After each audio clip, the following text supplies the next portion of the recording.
Well, good afternoon. Today is Tuesday, September 2nd, 2025. This is a 3 p.m. Rowan County Commission meeting. We're grateful that you have chosen to join us today. Today is a day of celebration, and so we are happy that you are here with us. We are going to begin our meeting how we typically do. We're going to have our Chaplain Taylor, make his way forward, and he's going to give what's called a solemnizing prayer. We always define this. Solemnizing prayer is a prayer for the commissioners. It's not for you. We're the ones that are charged with making decisions, and we pray for wisdom, and we ask our chaplain to pray for wisdom for us as we make decisions that is in the best interest of everyone in Rowan County. Following that, we're going to have the Pledge of Allegiance, which will be led today by our Veterans Color Guard, our Honor Guard, and they'll come in right after we have had our prayer. So, Commissioners, if you'll join me, we'll get started. Let's pray. Father, we're glad that we can be here today. We thank for our county commissioners, dear Lord. We thank for the preparation they've made for this meeting today, but not only that, but all year long, dear Lord, the hard work they do. We thank for the dedication they have. Thank you, Lord, for bringing your brother Mike Caskey back home to us safely, Lord. We thank you for that, dear Lord. Bless this meeting today. Give them the wisdom they need today. In Jesus' name we pray. Amen. Amen.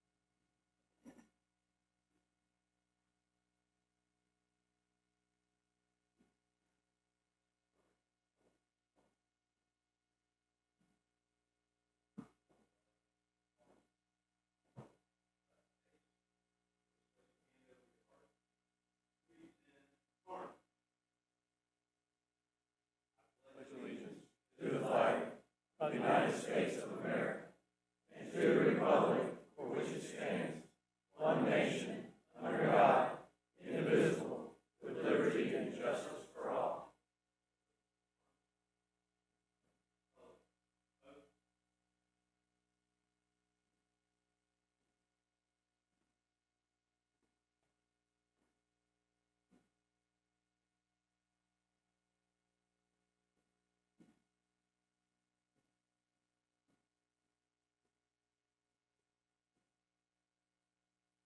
Rowan.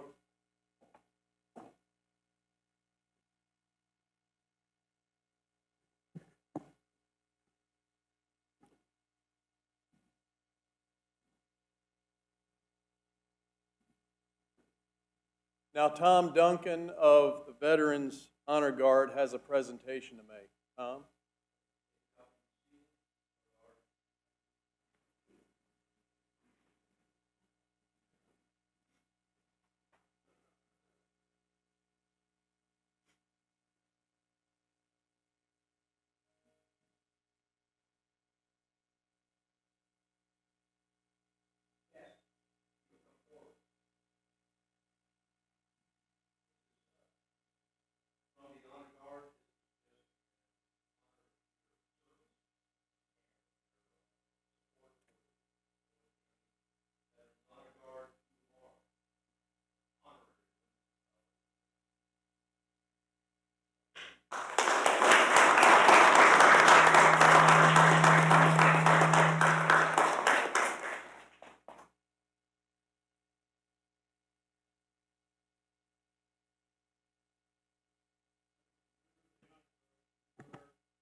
Thank you, Honor Guard, for being with us here tonight. Before we move any further, I would like to give special recognition to some folks who are here with us today. First of all, Senator Carl Ford's wife.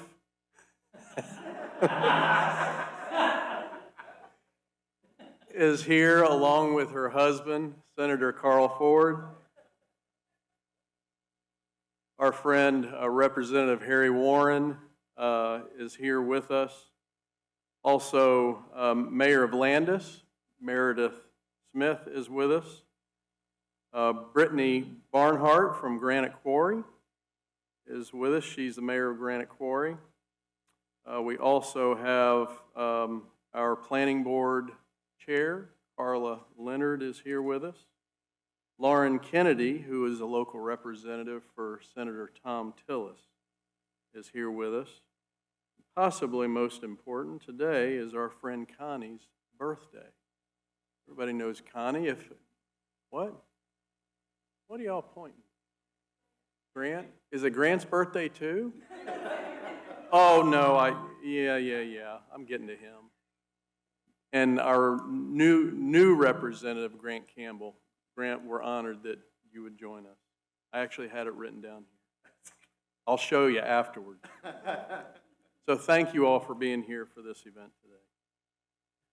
I've got one addition to add to the agenda, and that is an item has been given to you all about cameras at the community center. That'll be consent item O, consent item O. And then we also need to add the swearing in of Commissioner Caskey. We're going to do that during as the first item in special recognition, okay? Any other additions or deletions to make, commissioners? All right, hearing none, do we have a motion to approve the agenda as amended? So moved. Second. All right, all in favor say aye. Aye. All right. Let's see. Do we have a motion then to approve the consent agenda? Motion in a second? So moved. All right, Second. all right, all in favor say aye. Aye. All right. Senator Ford. Mr. Caskey. Front center, please.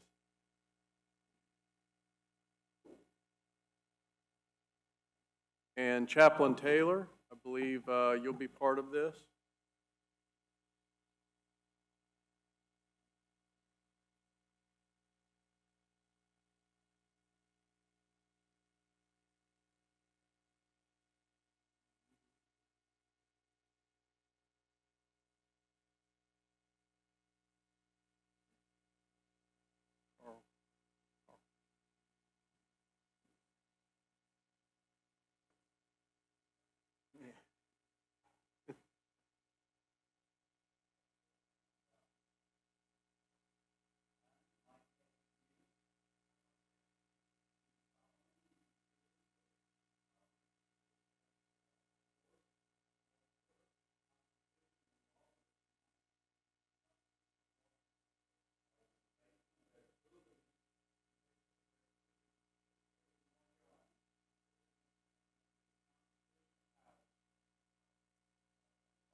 All right, it's great to have Commissioner Caskey back. At the same time, we're going to lose a commissioner, and that is Commissioner Daniel Lancaster. Vice Chairman Green, if you'll join me out front, we have some recognition to give to Daniel.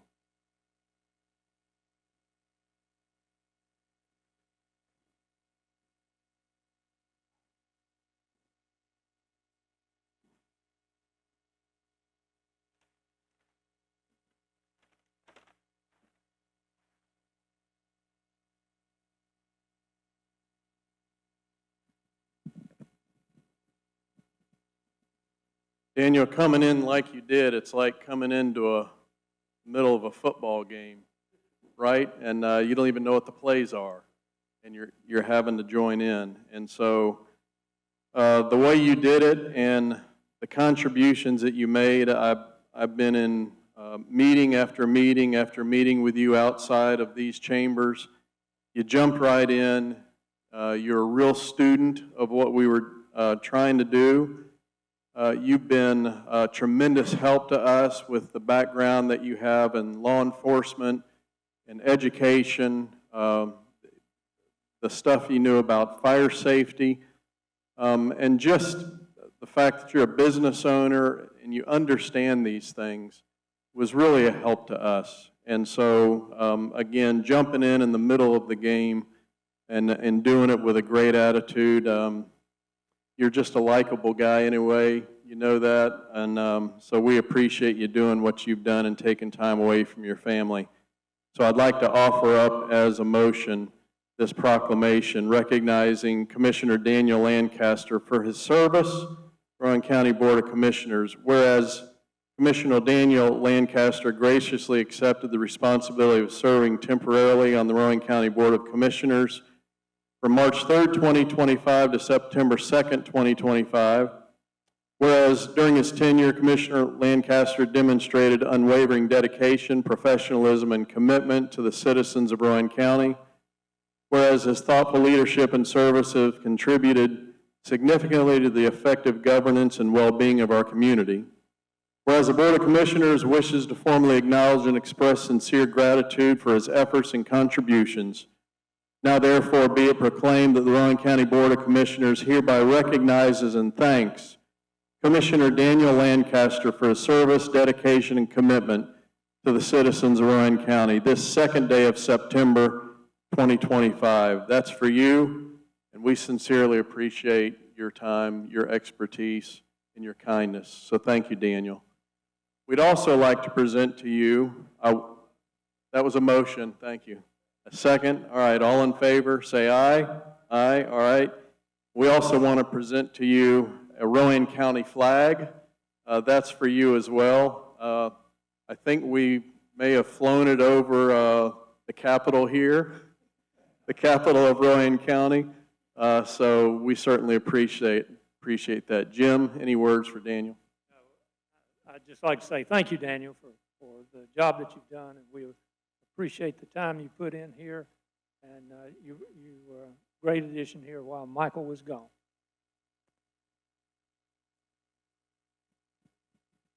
I just want to thank you for the good job you did.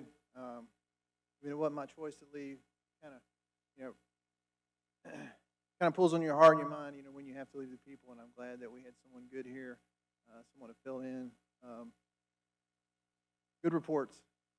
Everyone that I talked to had good reports. So thank you, and look forward to what you might have in the future. I just want to say thank you for the opportunity. Thank you for having the foresight of bringing somebody in so we can keep the wheels moving for Rowan County. That was what was most important for me. We've got some really big things coming in the forefront in our future, and we're on a good track, and I want to keep it that way. Hopefully the will of the citizens, I'll be sitting up here again. That's my plan, and to keep us going on the track that we're going. So thank you for that. Can we give Daniel Lancaster a round of applause? Thank you.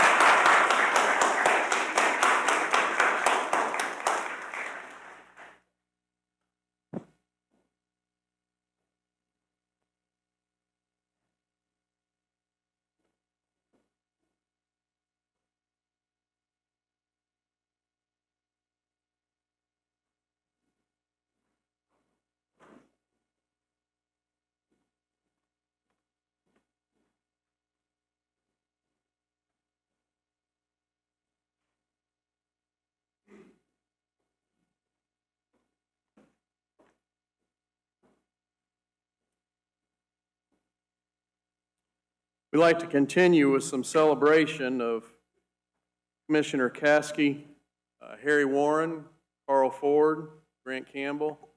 If you would come forward. Mike, if you'd join them out front.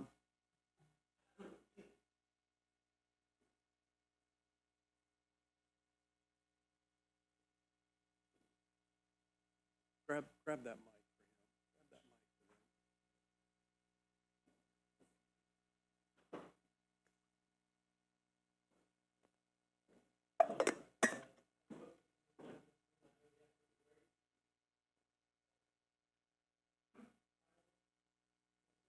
Is that on? Is that on? Is it muted?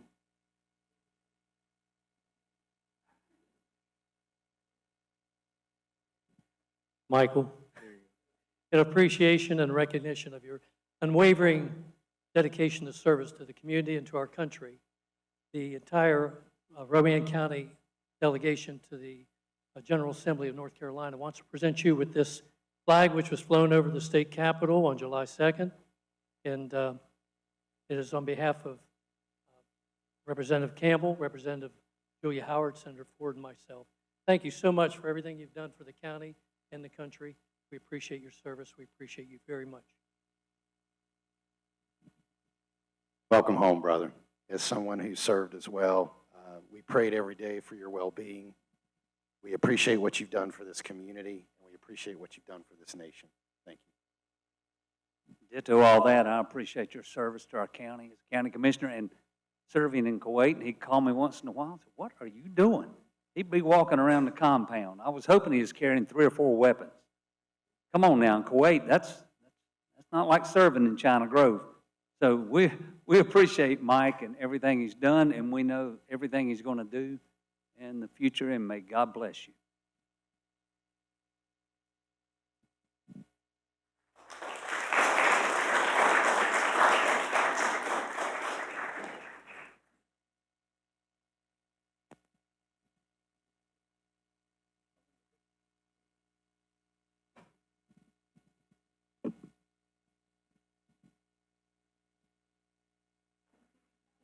You guys gather around me.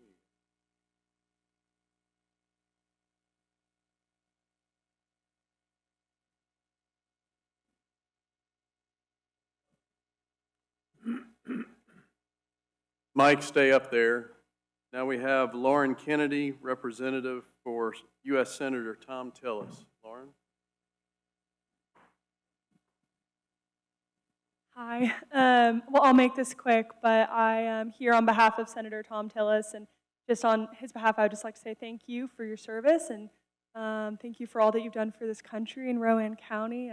I know that we all have a special place for Rowan County up there in D.C., and so we just want to say thank you. I don't have a fancy box, but I do have this cardboard box with it in there, and then with that there's a certificate verifying that this flag has indeed been flown over the Capitol. And then I have a letter on his behalf. It says, "Dear Commissioner Caskey, I am honored to join Rowan County in welcoming you home from your military service and deployment. Your dedication to protecting the freedoms we hold dear is deeply appreciated, and your sacrifice and courage has not gone unnoticed. Thank you for your selfless service to our nation and for the example of bravery that you set for us all. Your steadfast commitment to duty, honor, and the values that make our nation strong is truly commendable. May God bless you and your family, and may He continue to bless the United States of America. Sincerely, Tom Tillis, United States Senator."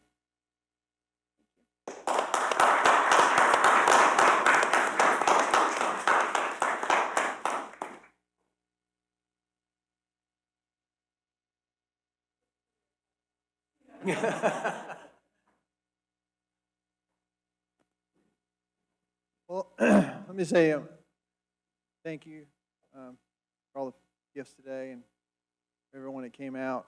You know, I appreciate the opportunity to serve. You know, it feels different coming home. You don't realize how much you actually miss your home. You're away from it for a while. I actually missed most of you in this room. Actually, I missed everybody. It's just just having the opportunity to do my little part, and obviously, what I did is small to compare what some other folks have done, but everyone's called to do whatever it is they can do, and I guess that's what God had for me, and I'm just so proud of our whole group that went over. I have one of my, you stand up, this is Stephen Arthur, he was with me, he was one of my buddies over there, staff sergeant, he was over there, if we give him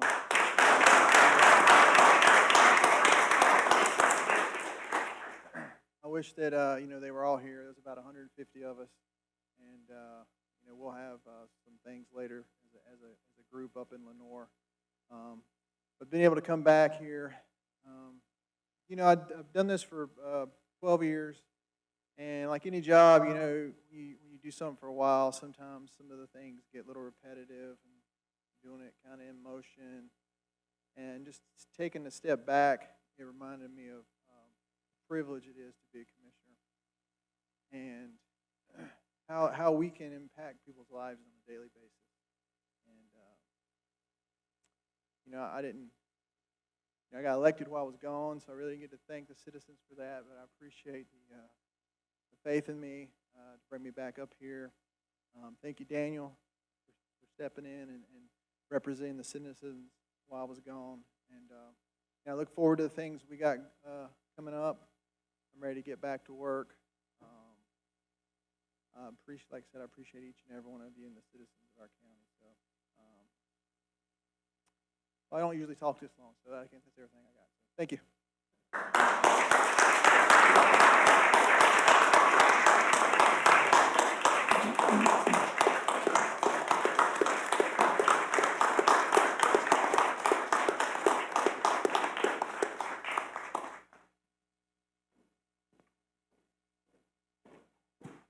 That may be the longest I've ever heard you talk. Well, you have heard our affection for Mike, and I've said this in the past. Mike is really the glue that holds this group together, and he's an idea guy. He's quiet, it seems, but he is quite the idea guy, and we appreciate his commitment to this nation, but also to this county, and we appreciate it. I don't know if I told some group recently, and I don't know if it was here at County Commission meeting, but did I tell this here? I got an envelope at home, and in the envelope was a postcard from Kuwait, from Mike, and it said, "With love from Kuwait." Now, I wasn't real sure how to take that. So that was kind of funny, but then inside it, I guess where he was stationed, these American flags that you can patch on your uniform or your hat or whatever, it's, I guess Velcro. Well, you guys know I'm from Florida. I'm a Florida Gator fan. Mike found somewhere, maybe he can tell us where he got it, but there was a U.S. flag with a Florida Gator on it. And so Mike saw that and just thought of me. And so here we are living in a relative safety in our homes, and Mike's over in Kuwait on behalf of the American people, and I get an envelope from Mike sending me a flag with a gator on it, and I looked at my wife and shook my head and said, this is just so Mike, to be thinking of us, of me, thinking enough to send me something that I'll cherish, for a long time, knowing that he was over there. So, Mike, thanks. You're just a good guy. Craig, you've been quiet. Anything from you? Mike knows how I feel. Mike knows how he does. Yeah, good. All right, thank you, Mike. Mike, welcome back. Good to have you, brother. All right, we have a couple of speakers signed. Oh, boy. Let's see. All right, Cynthia Moore-Stanfield. Cynthia, yes, hello. How are you? Good to see you. I think I spoke to you on the phone. Welcome.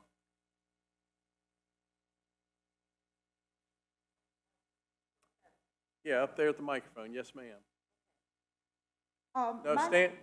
You talk to us and get Get in front of that microphone there. Pull it down This a little way. bit. Yes. Okay, thank Yeah. you. Good afternoon, everyone. My name is Cynthia Moore Stanfield. I was born and raised here in Salisbury, Rowan County, and I returned here after I retired from Norfolk Public Schools as a social studies teacher with a master's degree in social studies education. As everyone can see from my shirt, I love history. And so I'm here to do a quick little history lesson before I get down to why I'm really here. If you travel on Old Concord Road, once you pass the light at Julian Road and look quickly to your right, if you've ever noticed, there is a little cemetery. I passed by, I didn't realize what I saw. I turned around, I went back, I looked again, and it's a little tiny cemetery. I got out, I took pictures of it, and I wondered how this little bitty cemetery ended up in the same field with John Deere heavy-duty equipment. So I started thinking, being that I like history, research, and geology, I became the history detective. I made an appointment at John Deere where I met Stephen Young, the branch manager of James River Equipment. When they purchased the property and they were clearing it off, they uncovered the little cemetery. They did all the state testing on top of the ground and under the ground and sonar, and that was the only place where bodies are still buried. He also gave me a genealogy report of Rowan County that was written by T.W. Somerset. And come to find out, the little cemetery was a pauper cemetery where they buried poor people. They buried them there up to the 1940s. And Mr. Somerset recorded the names, date, cause of death. That piqued my interest again. They stopped burying them there in the 1940s. And so it prompted me to go to Somerset Funeral Home and get a little bit more history, where I met Mr. Somerset's great-great-grandson that worked there now. And they had no additional records of the little cemetery in their files. Okay, after I got home and started thinking about it, I said, I have to do more as a social studies teacher to preserve that little cemetery. And that is when I called North Carolina Department of Archaeology, and they have a historical cemetery division. I requested the paperwork, and I have the paperwork that I submitted.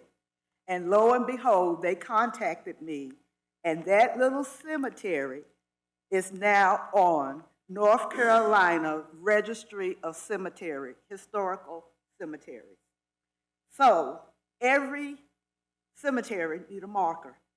So then I started thinking, how do I get a historical marker placed on Old Concord Road to let people know when you pass, don't look at the John Deere equipment, look closely, it's a little cemetery there. And so that's why when I went back to Somerset Funeral Home, I gave them a copy of the state letter from the archaeology department, and I asked them to recommend a place to make historical markers. Okay, I gave them a copy of the letter for their files. I went back to John Deere, and I asked John Deere, what do you think John Deere can donate to freshen the little cemetery up now that it has made state status? And John Deere said they would get back with me, and they did. John Deere promised that they would stain their fence and the cemetery's fence. They will provide all of the stain, all of the labor, and they should have it done by the end of the year. So I'm on the right track now. So I'm back to this historical marker. I checked out the price of a historical marker at Salisbury Marble and Granite that Somerset Funeral Home recommended.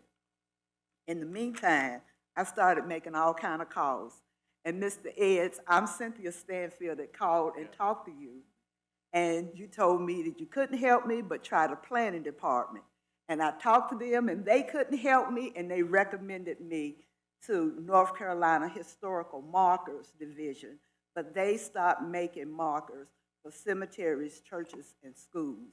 But they referred me to an organization called the Pomeroy Organization that do historical markers, hometown historical markers. But then I ran into another snag. In order to write a grant, because they provide the markers through grants, I am not a 501c, a nonprofit, or a government entity. That's the qualifications to apply for the grant. So you are. So I'm here to humbly ask the county commissioners if they could write the grant for the Pomeroy, because I know how government works, because I love history. It's a little slow, a lot of red tape. But if the county commissioners could write the grant, and in the meantime, I was going to tell the story because I was so fascinated with the little cemetery and it being unearthed, uncovered. I was so excited as a social studies teacher. If I tell the story to some media outlets, newspaper, and set up something where the public can donate, then together, if we work together, that this little cemetery will have its historical marker and the recognition that it deserves in the state. So that's why I'm here. And remember, history. We have to preserve historical things and things because it is a way that we try not to repeat the past as we move on to the future. Thank you. Thank you, Ms. Stanfield. That's a great story. Well, thank you. So you cut into Mr. Kemp's time. Oh, I'm sorry. But that's okay. But, you know, you get That's okay. worked up, and everybody got a historical lesson, I'm sure. And so, excuse me, but That's all right. We'll get you together with the county manager. We do have a grant writer. And so let's see what we're legally allowed to do. And so let's get back together, okay? okay, I All right. appreciate it. Thank so you. It's a great story. One question, Yes, ma'am. Can Hold on you- one second, Ms. Stanfield. can you give us a cost? Well, see, that's what stopped me.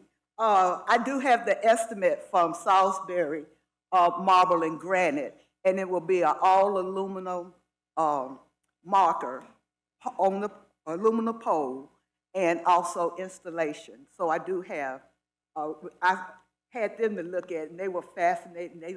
And I'm gonna tell you, they told me, Ms. Stanfield, it will be an honor for us to make your little historical marker. So I do have it. Who'd I leave it? Yeah, leave it with the clerk, yeah. How much is it? Yeah, how much is it? Total cost.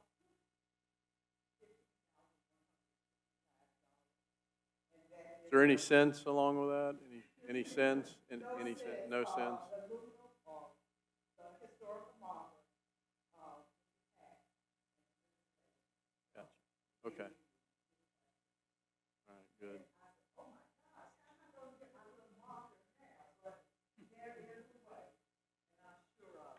And everybody that I talked to along the way shared my little history lesson.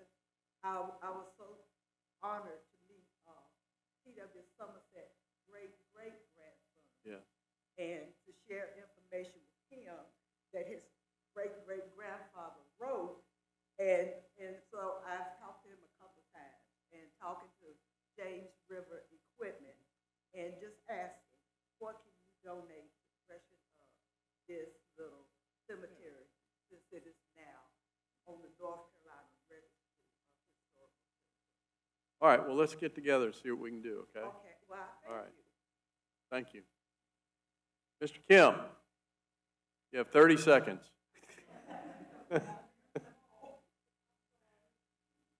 Ma'am, you did a wonderful job. Thank you, I appreciate it. Amen. All right, Mr. Commissioner. I Welcome, promise good to see you I again. won't take long. My main topic is, you know, every time I come here is about seniors, veterans, and disabled, which I'm one of all three. And I've also picked up our young folks, our grads, when they're getting out of high school, where they go to next. And before we go any further, Mike, I want to say it's good to see you back. You look natural sitting there. And like I told you downstairs, I prayed for you while you was gone. And I always tell my preacher, I like a good report. And I'm looking at a good report sitting there in that chair. Amen? But every time that I come here, excuse me, not every time, but there's been several times over the last year and a half, Mr. Commissioner, you've told me that our commissioners can't do anything about our property tax evaluation, about people that are going through hardships and struggling. And I understand that. And I've been out a lot, meeting with people. I've been in some meetings, different church folks, different committees. I've been in several different school areas and talking with people. And you told me, and I'm going to quote you on what you said, we can't do anything. We have to get our representatives in Raleigh to do that. I hate Mr. Campbell had to leave, but I'm glad to see Mr. Ford sitting here and Mr. Warren sitting here. I want them to hear what I got to say, and they may have heard me already on YouTube, I don't know. But when our property valuation went up, folks, it hurt a lot of people. I've talked to a lot of people that's struggling, that's trying to make it. I'm talking about your seniors, even some disabled people. You know, once you retire, you get that Social Security check, and the more you make in your lifetime, the bigger your Social Security check is up to a certain point. And it works the same way with disability. But the problem is, a lot of our folks here in this area didn't have big paychecks. They don't draw a big Social Security check. My mom only got $550 a month. My daddy didn't get $620. And it was very, very hard on them to make it. I've talked to people that's having to sell their homes. They're having to leave the county. And Mr. Ford, Mr. Warren, I know y'all work hard for us. And I want you to know I appreciate that. Our commissioners work hard for us. But somewhere in all this big expense we've got to stop somewhere and look at our seniors that are really needing help, our veterans that really need help. It was good to see all of our veterans in here tonight. Our veterans that need help. We stand up for a lot of things. And I'm proud of our county. I've lived here for over 70 years. And I've met a lot of people in my lifetime here in this county. I've seen them work their jobs for 40, 50 years and retire to the little home that they worked so hard for. And then all of a sudden, they can't afford it no more. With the property taxes going up like they did, and our economy being in the rut it was, and all the expenses going up, people are really seeing it hard. Now, some of y'all in this room, you may know someone that's dealing with what I'm talking about, but if you don't, if you look around, you're going to find them people are very easy to find. And I would like to see us do something to help those folks. And that's what I've been coming here for. That's what I've been talking about. That's why I'm still on the, Mike, I hadn't quit since you was here, since over that year ago when I seen you. I've still got the same agenda. I still got the care. I like to see us help our people. I don't know how, but there's a way to come up and do everything else. How come we can't come up with a way to help them? I appreciate y'all listening to me again. It's good to see Mr. Ford here and Mr. Warren here. I've spoken with both of them before, and I just want to tell y'all I do appreciate the job you're doing. Thank y'all. Mr. Kemp, it's always good to see you, buddy. Anytime. All right, let's move into our agenda. First item, Judy, talk about a purchasing contract administration. Wait a minute. No, this is blood and blood product usage. So Judy, and then also Alan Kress. Who's gonna? Here we go, Alan.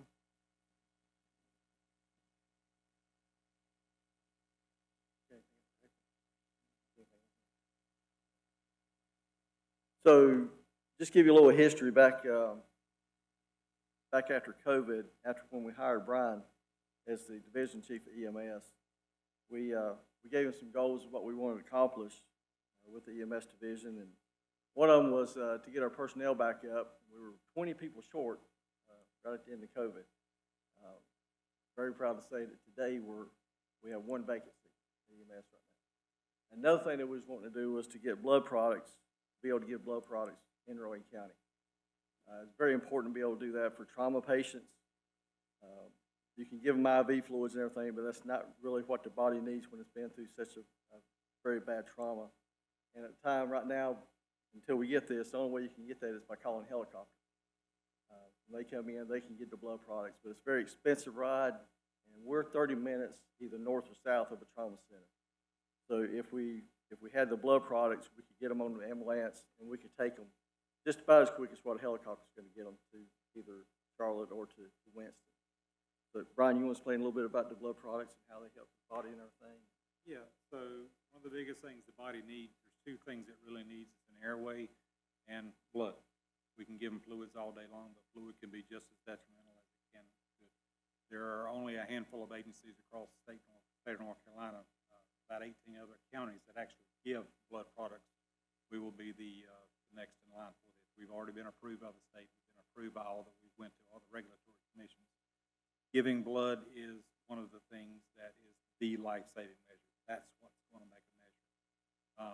We have one of the highest rates of trauma in Rowan County as anywhere in the state of North Carolina. It's just a very, very trauma-laden county.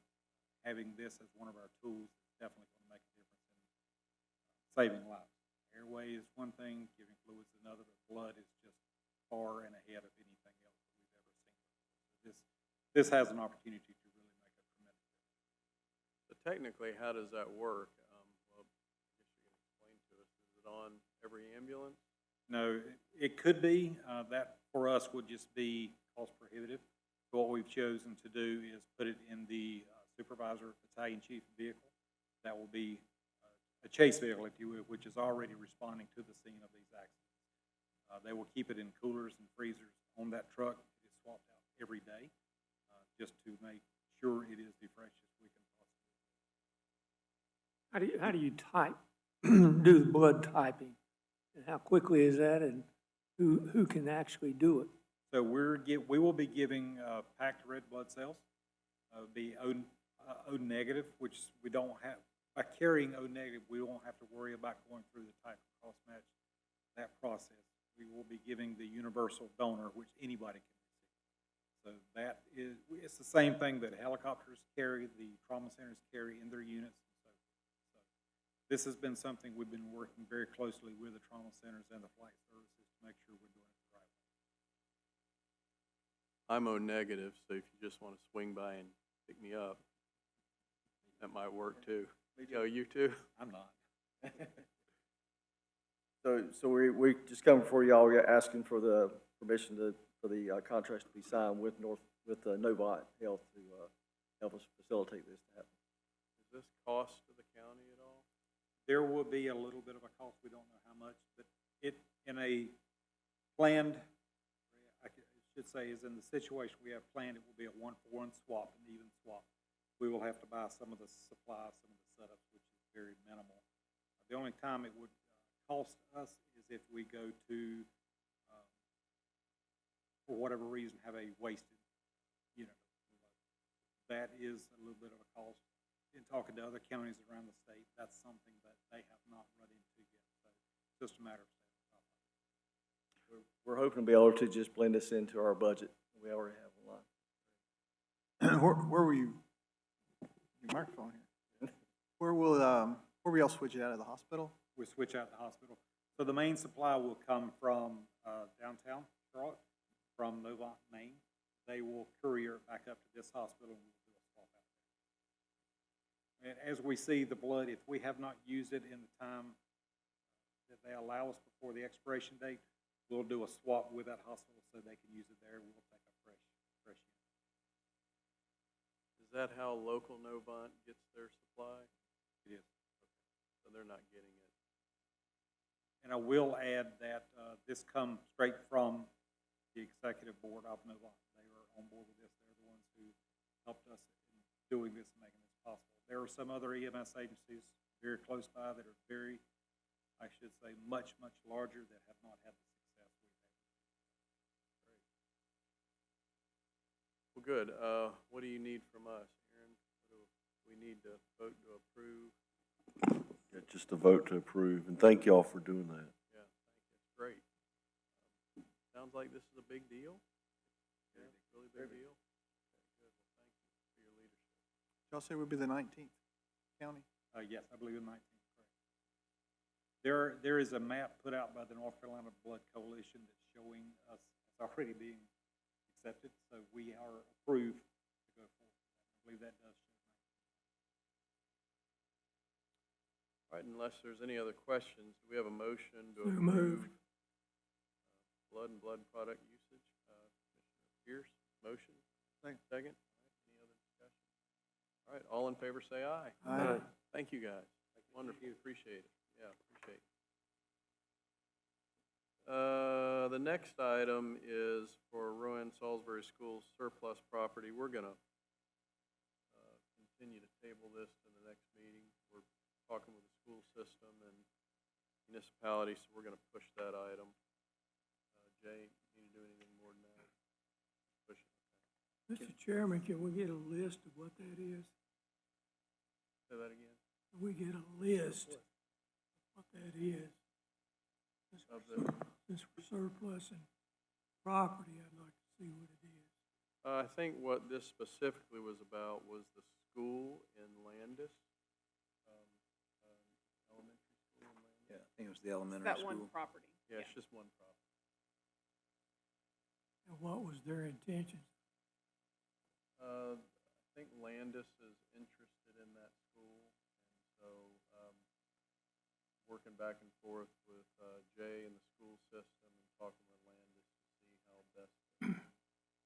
They're not wanting to tear it down and build a new one. No, oh no, It'd be good to have a date to table it to, though. let's just do it. Just a month?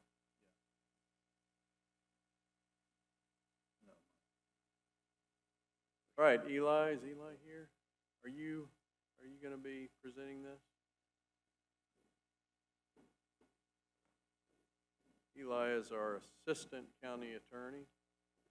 Morning. This is Have you? the CPACE program that was noticed for public hearing. You all passed the resolution of intent at the last meeting. This is just to open up for public hearing to allow the county to participate in the CPACE program. Provide economic incentives to commercial properties. That's the, So have you looked at the CPACE? yes. Can you give a quick synopsis? Yeah, it's What it is? financial and it's a program set up by the state Economic Development Board that allows commercial property owners to access financial incentives. There's no legal or financial liability on the part of the county, but the county does have to pass a resolution opting into the program for individuals to take advantage of properties in Rowan County. It's sort of a modern version of the industrial bond. We've only done 2 in my 20 years, but the program that the state runs that local businesses can participate in, we're just the pass-through entity for approval processes. We're not involved in the finance. Correct. That's what it seems like. It's sort of a modern version of that program. Yeah, so as facilities are redeveloped, we have interest from developers, whether in county or out, that want to do redevelopment in Rowan County. We have to agree as a county to be part of the CPACE, although it's no financial commitment or anything on our part. We just add our name to the list of counties. That's correct. Right. All right. Any questions for Eli? You will need a public hearing on that. Yeah. All right, if no questions for him, then we'll open the floor to a public hearing. If anyone would like to discuss the CPACE program? All right, hearing none, we'll close the hearing. Do we have a motion to approve Rowan County being part of that? So moved. Second. Motion is second. All in favor say aye. Aye. Thank you. Valerie, welcome.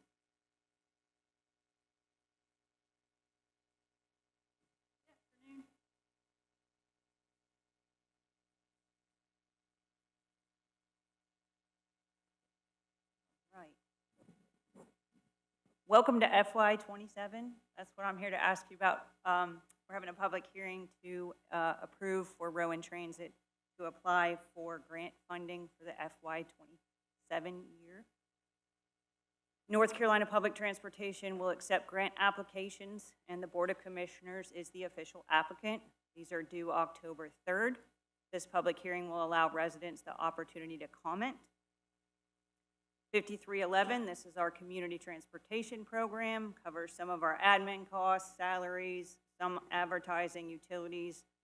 We are requesting $277,257. It is 85% grant and a 15% county match. 5310, state rural. This is what we use for Rowan Vocational, Trinity Living Center, which is adult daycare, in the rural part of our dialysis. This is a 50-50. We are requesting 300,000. Combined capital, this is the one that replaces vehicles for us. There's no guarantee at this time on if we get vehicles. NCDOT selects the vehicles we're allowed to replace. And also, as we've seen in the past, even if we get it approved, we don't know when the vehicles are going to come. Things like COVID happened, and we got 11 vehicles in 1 year when they were supposed to be spread out over 3. This one, we are requesting $332,100. That is a 90% grant with a 10% county match. So total is 909,357. Majority of that is grant funding. Our county match we are requesting is $74,799. Every grant agreement comes back to you as the Board of Commissioners for acceptance, certification of funding, and approval for the county manager to enter to the grant agreement. So our first action item is what we're doing right now, conducting a public hearing on FY27 transportation applications. How do any of these grant requests differ from the last round? They're almost exactly the same. The amounts are a little different, like the vehicles maybe a little more because each year we're seeing an increase in vehicles. But it's the same ones we qualify for until we change drastically as a system. If we get more urban over time, it'll change our grants, but since we're in the location we are and it's still considered rural, at least through the next census, these will be the ones we qualify for.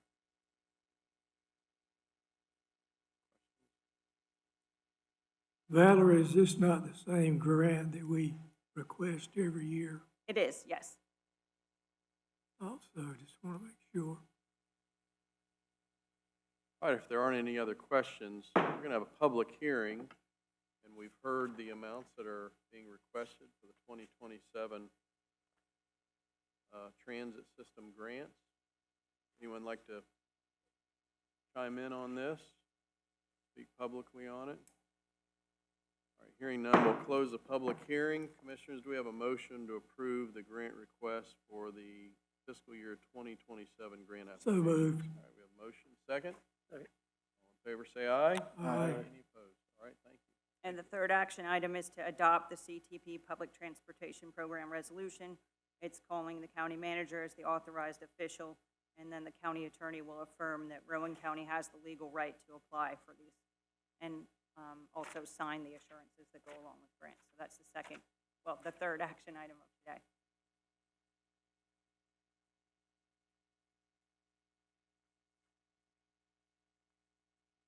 Mr. Chairman, I move to adopt the CTP Public Transportation Program Resolution. And authorize county manager to sign. That's part of the resolution. All right. Have a motion, is there a second? Second. All right, all in favor, say aye. Aye. Thank you for your time. Thank you.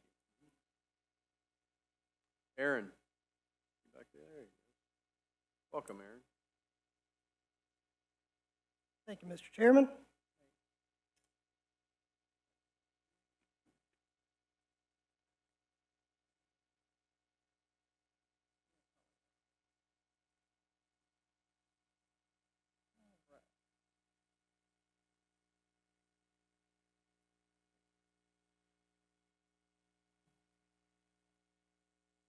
All right, last meeting, we had the, we tabled the legislative hearing for ZTA 1124.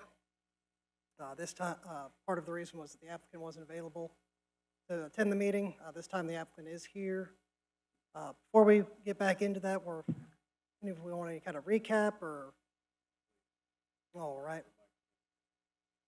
All right, so just kind of a basic recap here. I won't go through everything, but we have tax parcel 451058, which is a 21-acre parcel zoned RA. This is off of Majolica Road. The owner is seeking to rezone a 7-acre portion of it from RA to CBI CD for a automotive towing with storage facility. So this site plan right here, this is the this is what's being proposed out there. Essentially what it is, it's a towing storage yard. approximately 7 acres that's fenced in all the way around with screening trees, some on the outside, some on the inside, which is compliant with our text amendment for automobile towing with storage. There will be cars stored in all of these areas here, and then this is a gravel parking area for the tow trucks.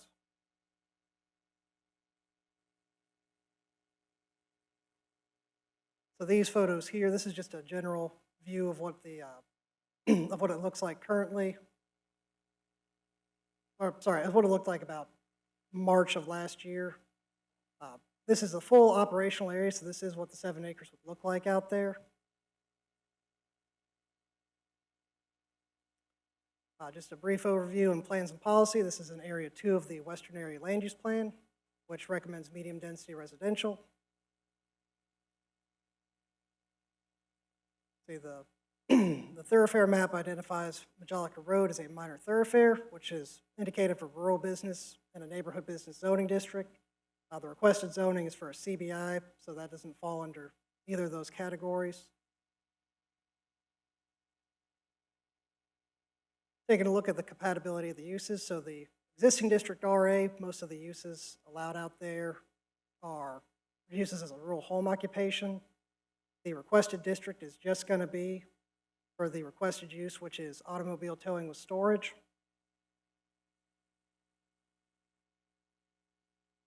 And this is the site plan earlier. This is the whole 7 acres.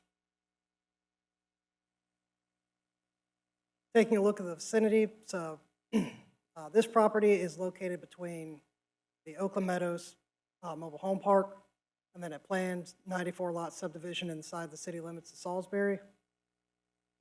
Now, Majolica Road is mostly a residential road. There are a few businesses that you can see when you zoom out here.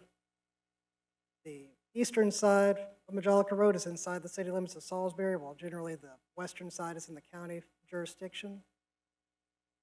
And then it's mostly a residential road with a handful of businesses such as the Rowan Wildlife Club up here. There's the old brick factory as well in the Salisbury zoning jurisdiction. As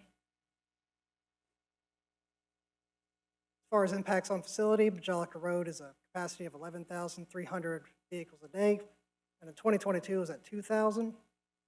SRU does have a water line that runs down Majolica Road. Part of this property does have the Colonial Pipeline going through it. Staff has reached out to the pipeline, and they indicated that there wasn't any issues with parking of the stored vehicles on that, as long as it wasn't heavy equipment being parked on top.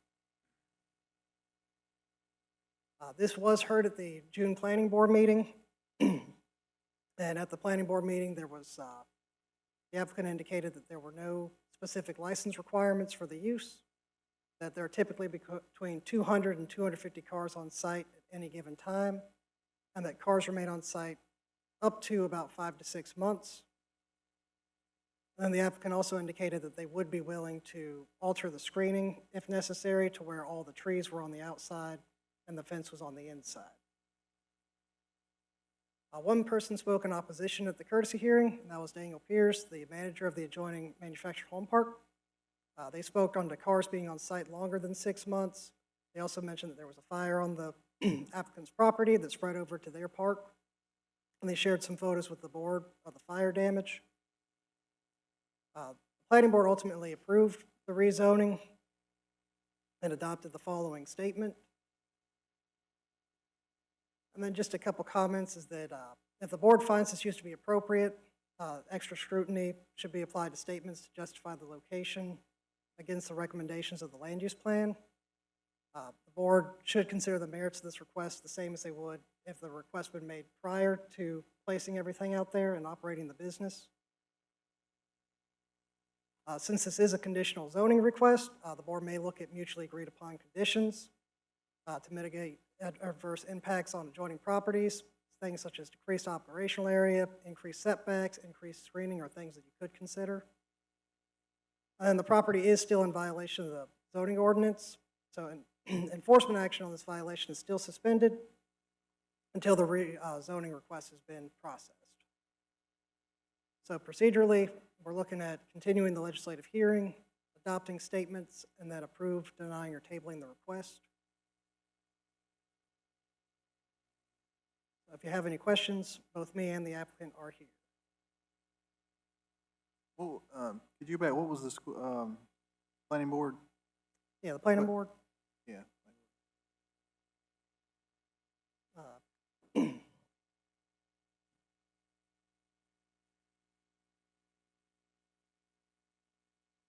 Did the planning board recommend it, or were they? Yes, the planning board ultimately recommended approval of the request, and they adopted this following statement. They didn't have any specific criteria other than what was on the approved site plan. Thank you. I'm a bit confused about this. They're already in non-compliance for what they are approved for. Right, so they, so before the owner bought the property, let's see, you can see on, this is approximately what it looked like before the owner bought it. The business that was out there was an auto shop, it was a diesel repair shop. And when the owner bought this, he replaced it with this towing operation. So what it did cover, the original use covered this area here, and then the new use that he moved in. Was towing allowed at that time? No, that wasn't an approved use out there at the time. It would have been if it had been permitted as a rural home occupation. It more or less carried over from the original machine shop use that the first owner had, and then it evolved over time without any kind of permitting.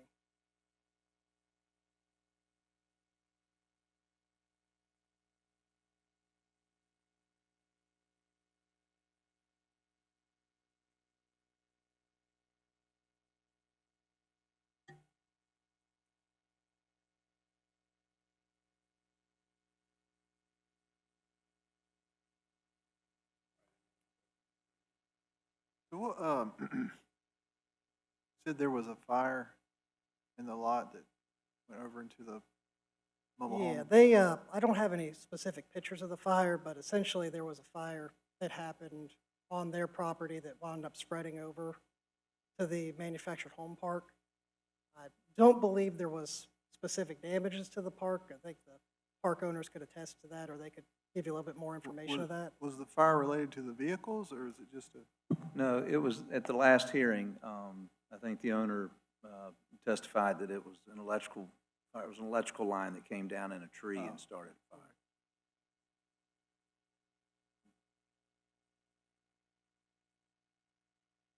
All right, well, hang out with us for a while, okay? All right.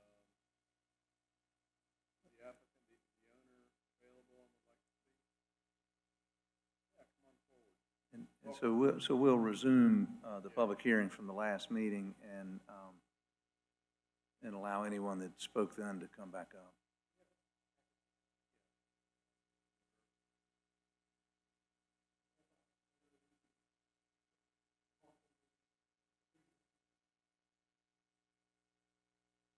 It has the fire statement in it too. It was a power line fire. Nothing we could handle.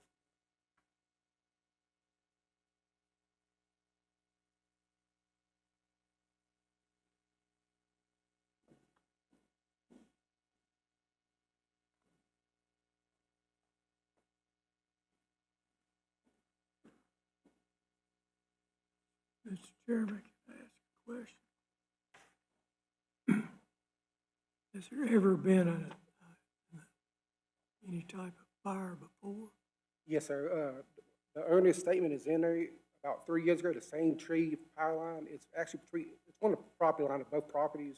It did the same thing. Duke Power come out, trim trees, and it did it again. So, but it wasn't nothing to do. It was just the power line sprung over and hit a tree and caught the tree on fire. I mean, nothing that we did. Nothing. It was acted on. And there's a statement in there from the fire marshal. Can we not get Duke Power to take the tree down? Yes, that's what it's down. They cut the limb off this time. Yes, sir. Okay. I mean, when we received this property, we thought it was zoned for this. I went a week after I bought the property, went there and sat down, asked him what my options was. He said, as long as I put a fence up, did all this, we should be good. I've done everything that I could know to do. we employ 18 employees. Some of them's veterans. I mean, we have a lot of, you know, we tow for the police. I mean, every vehicle here, we got the report too. We keep documented every vehicle we tow in, how long we have it. After 6 months, they're gone. And we got documentation on all that in here. I mean, I thought we was doing everything by the book. And there's another tow company a half a mile down the street that does the exact same thing that's been open since the 80s on the same road. I said, there's another tow company a half a mile down the road on Majelica that does the exact same thing we do that's been open since the 80s.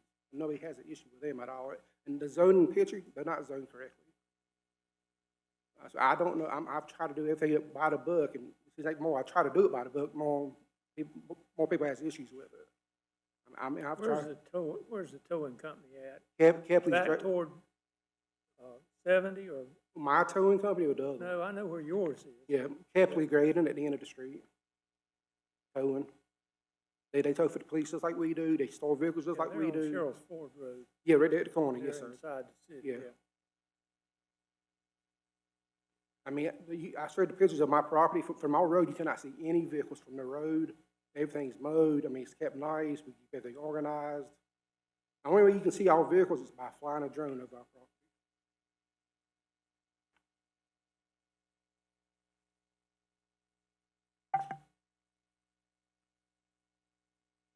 Any questions from anybody?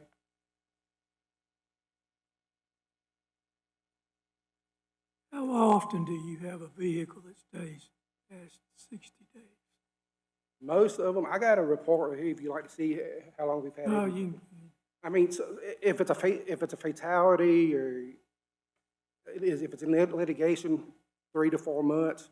Most times within 75 to 90 days, the city gives us a title. So about every 6 months, we'll call a company up. They come pick up 150, 200 vehicles and take them away.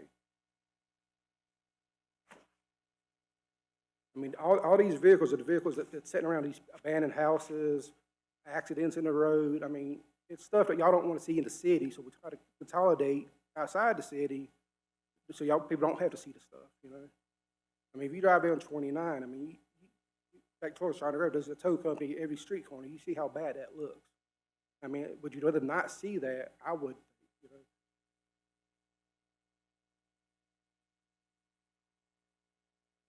Well, I'm familiar with your operation, and they got to be somewhere. Yes, sir. I think you're far enough off the road. Yep, and we don't It see shouldn't them. be a problem. And they keep saying they're going to build a housing development beside us. It's in the city limits. They've been saying that for 3.5, 4 years now, and they cut one tree down yet. So we don't know if it's actually going to build a house development or not. I mean, I shouldn't be penalized for something that someone might do 10 years down the road, you know, my opinion.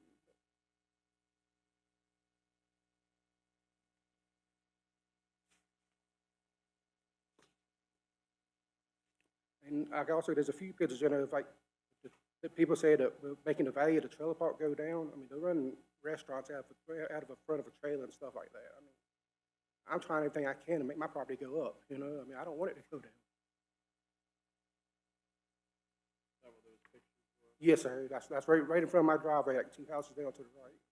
And we got affidavits in there from the people, every property that connects to our property in the front is okay with us. They don't have no issues with us coming in and out.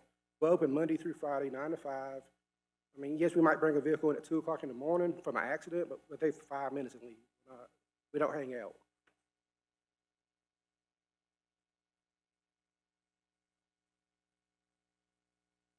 All right, we'll probably have some more questions. Yes, sir. Thank you.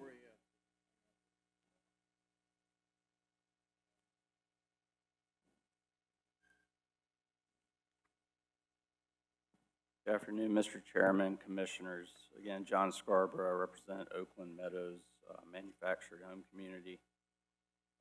Last meeting, I talked about the spot zoning analysis, why we believe this rezoning, if approved, would constitute unlawful spot zoning, provided you with satellite photos of the subject property, and a petition opposing this rezoning signed by 50 residents of the manufactured home community. I'd like to share with you some of the photos of the subject property taken from the vantage point of my client's property. On the desktop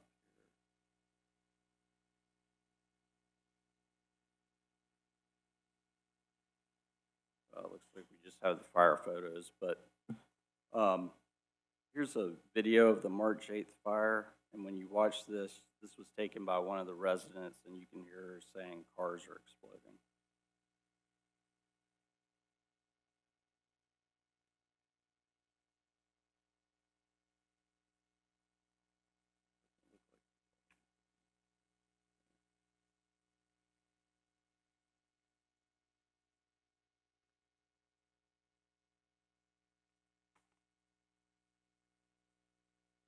Well, it doesn't look like we have volume.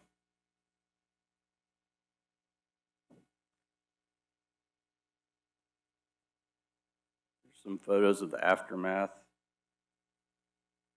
the fire.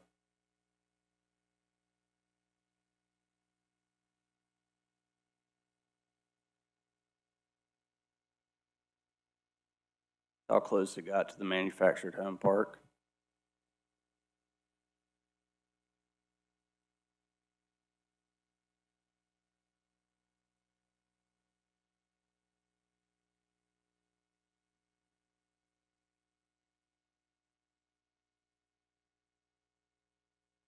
I'd like to reiterate, this property has been in violation of your zoning ordinance for over a year and a half. The notice of violation was issued in January or February of 2024. I think I heard Mr. Good say that he should not be penalized. I'll go to the staff report, which states after he purchased the property, he worked with planning staff to permit a rural home occupation for an auto mechanic shop, used car sales, and towing operation. Site plan review for the rural home occupation was never completed, and permits were never issued to operate the business. In late January 2024, planning staff received a complaint that multiple junk cars had been moved onto the property. A site inspection ensued, and planning staff observed well over 100 cars had been moved onto the property. So he evidently consulted with staff after he bought the property, did not go through the permitting process, moved over 100 cars. He's back before you asking to be able to put 200 to 250 cars on this property.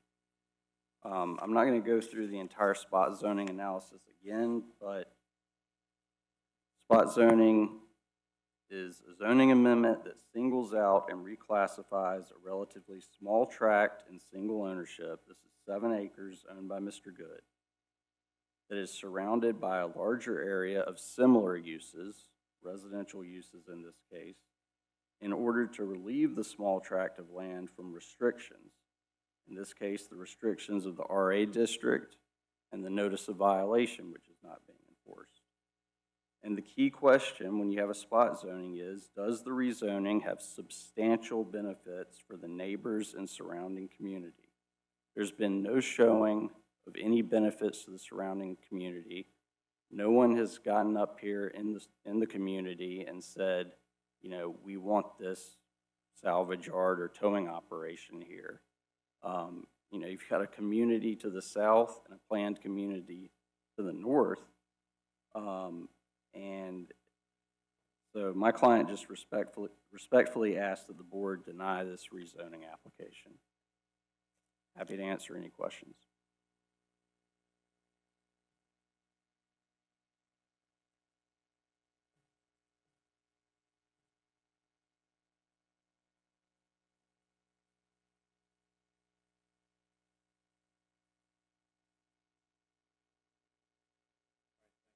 Thank you.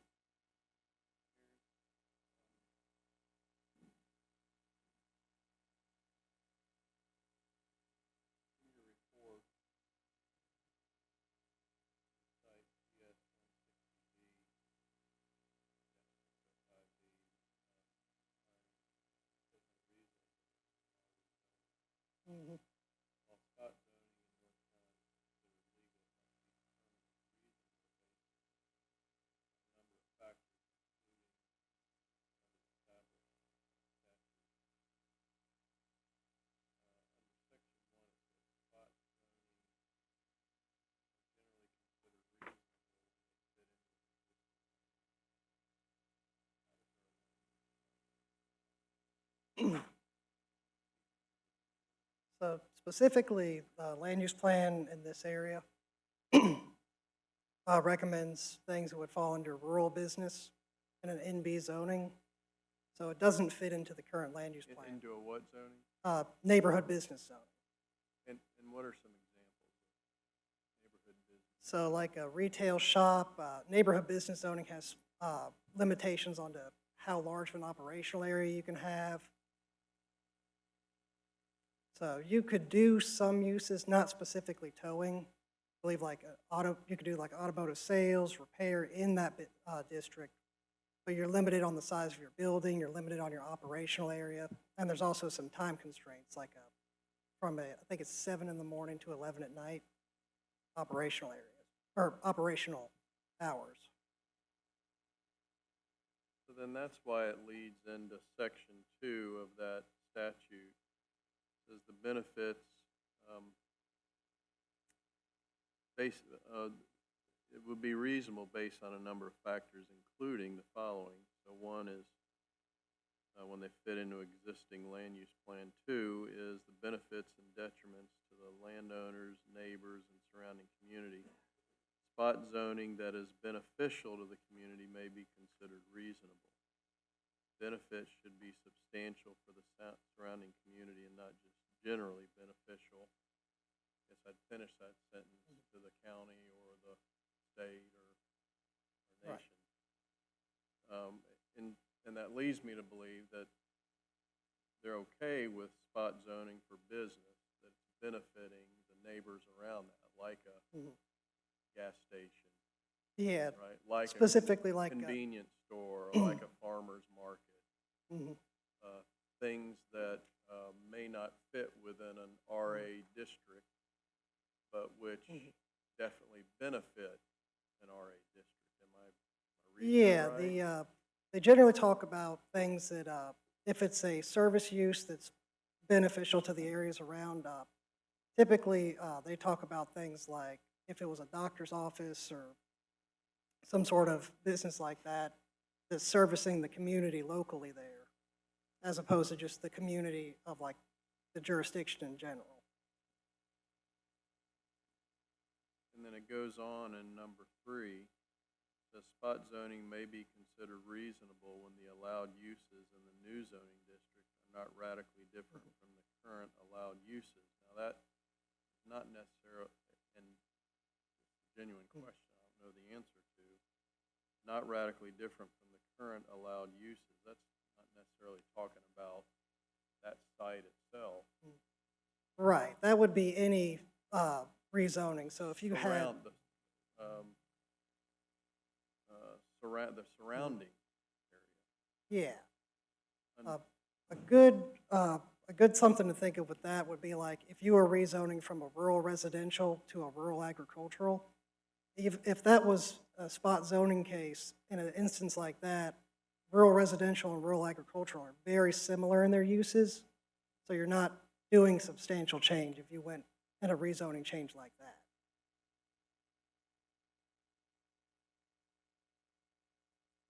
Back to the statute, determine reasonable. Number 4 is why the action taken is in the public interest. 5, any change conditions warranting the amendment. Significant changes in an area such as expansion of infrastructure may be used as justification that the requested reason. So I'm torn here because as we look at statute, trying to get over the public interest part and beneficial to the community part. I know it's beneficial to the owner. I'm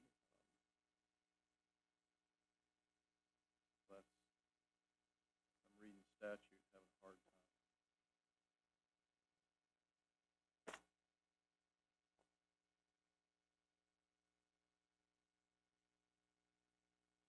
Any comment on that? On which part? Well, you probably don't want to.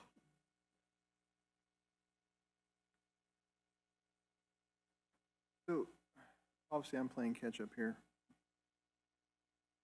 So we got this memo that was sent to us by our attorney. So if I'm understanding this correctly, we believe this is not spot zoning, but if it were spot zoning, it wouldn't, none of the factors would be met. That would, Council, and maybe we'd want to get Eli up here. He wrote a really great memo to us. So yeah, there's a couple of issues. One is whether it is spot zoning, and then if it is spot zoning. Wow, look at this. Change it up Can guard. Can we do a presentation for that?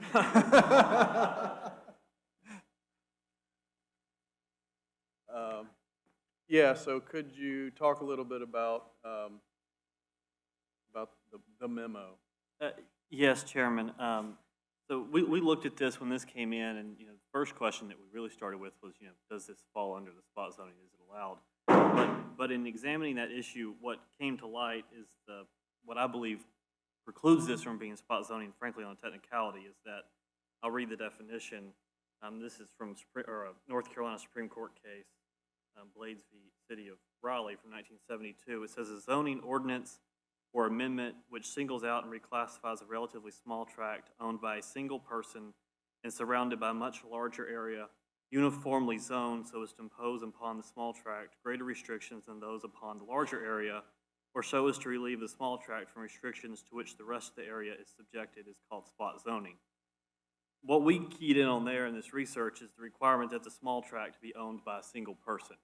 And when we looked at the property record for this property is owned by Mr. Good and his wife. So it's technically owned by two individuals. Now, in my mind, that prompted the question, well, it's tenants by the entirety. The law typically treats that as one person. North Carolina Supreme Court has not addressed this question as to whether or not a tenants by the entirety owned property is single owner for purposes of spot zoning. There was a case, let me find that site, Good Neighbors of Oregon Hill v. Rockingham County from 2015. Judge Dillon, the Court of Appeals, issued a dissent who says he basically disagrees with current case law and that property owned by multiple parties should still be considered spot zoning. But that question has not been resolved. That was a dissent, so that question has not been resolved in the courts. And for all purposes, property that's owned by multiple individuals is not subject or cannot be spot zoning by definition, is our opinion. Now, that doesn't preclude this board from denying the rezoning request on other grounds. So we're inviting ourselves to court. No, if you could make the determination that it is not spot zoning and then just under a typical rezoning consideration, still deny it or approve it. You could just, I think your question could be two-step. It's one, is this spot zoning? If yes, then you have to proceed under the spot zoning analysis that you just outlined. If no, then proceed under your typical rezoning consideration, which would still allow you to either deny or approve the property, the rezone.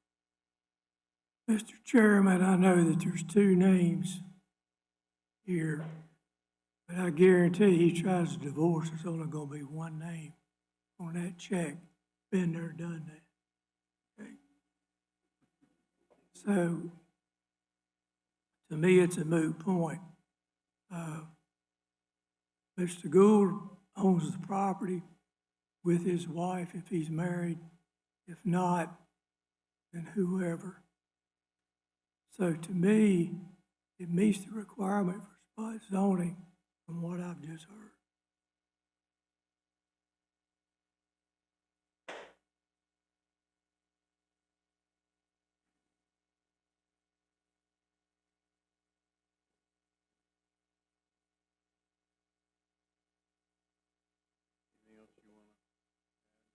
I'm happy to answer any other questions. I think it's an open question. To your point earlier, you would potentially be inviting some sort of litigation to resolve this unresolved question. I'm sure the North Carolina Bar would appreciate that, but that's up to the county.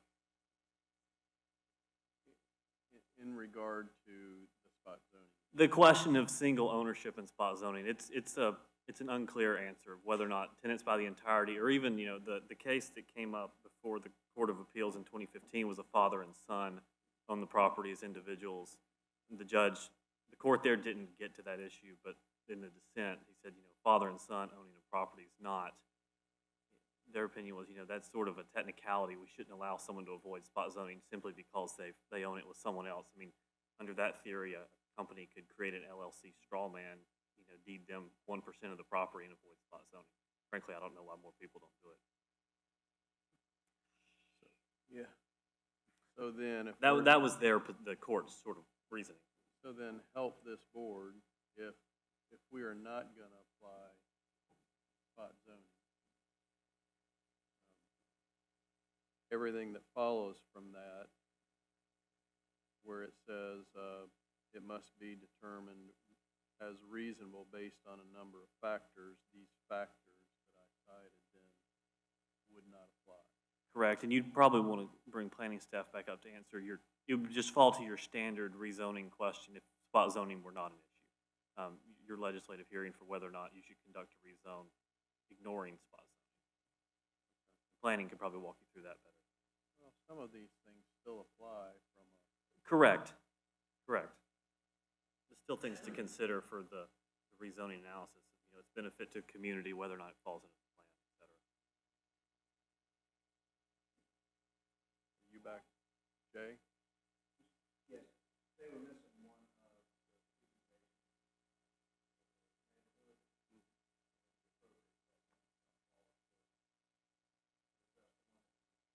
Sure. Sure. Yeah.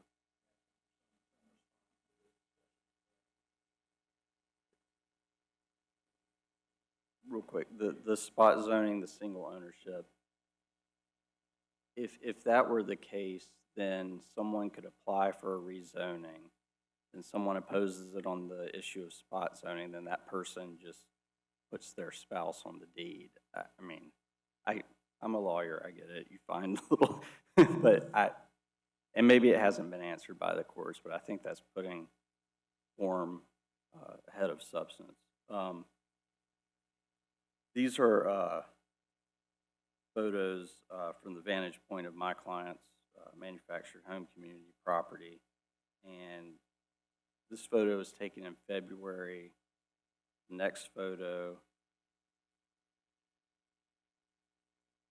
you can see, taken in May, and it has the same vehicles circled. They're in the same place. Same thing here, although it's a little harder to see.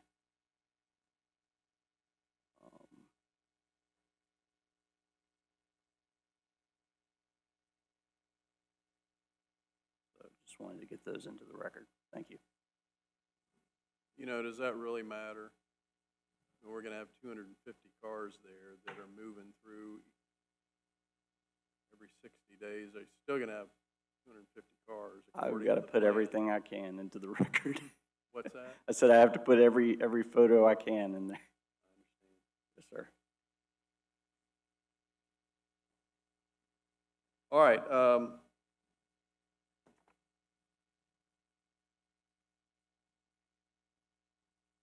Jay, are we still going to be open for public hearing? Okay, yes. All right, so if anyone would like to speak regarding this, please, please come forward.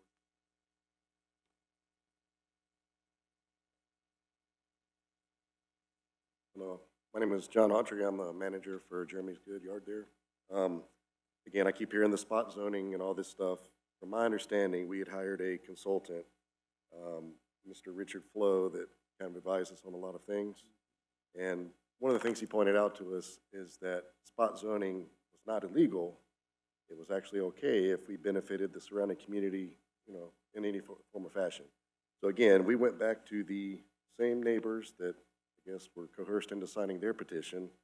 And a lot of those names on the list, it started kind of striking a bell and ringing things with me. And a lot of those people have actually used us for towing services. Hey, I locked my keys in my car. I've got a dead battery. My wife blew her tire out. I need an inspection on my vehicle, stuff like that. So they actually come to us for us to provide them a service. Same thing when there's an accident out on the road. We tow their cars, keep it safe. We, again, we're there to serve a purpose to the community, not to hurt them in any way. Again, one thing I wanted to kind of circle back, I know they keep mentioning this fire. We tried to provide you guys, the very last page was from the fire marshal, and again, they said it wasn't public records, but they did put source of fire was wildlife, and it actually originated on their side of the property, spread to ours, and we lost over $20,000 in damages on vehicles that we had to pay back because of, you know, a fire that started over there, not on our side. One other thing I would like to mention, again, it's not in our best interest to have these cars sitting there. I do have a notarized signed affidavit of our database currently of what's on site, and I would invite any of you guys to look at this and see, by that car sitting there for 100 days, the amount of money Mr. Good is losing. It is definitely not in his benefit to have a car sit there for 6 months. We either get the car out of there when someone comes to pick it up, that's when he collects money, or it sits there for sometimes up to 6 months until paperwork clears, and then it gets crushed for pennies on the dollar.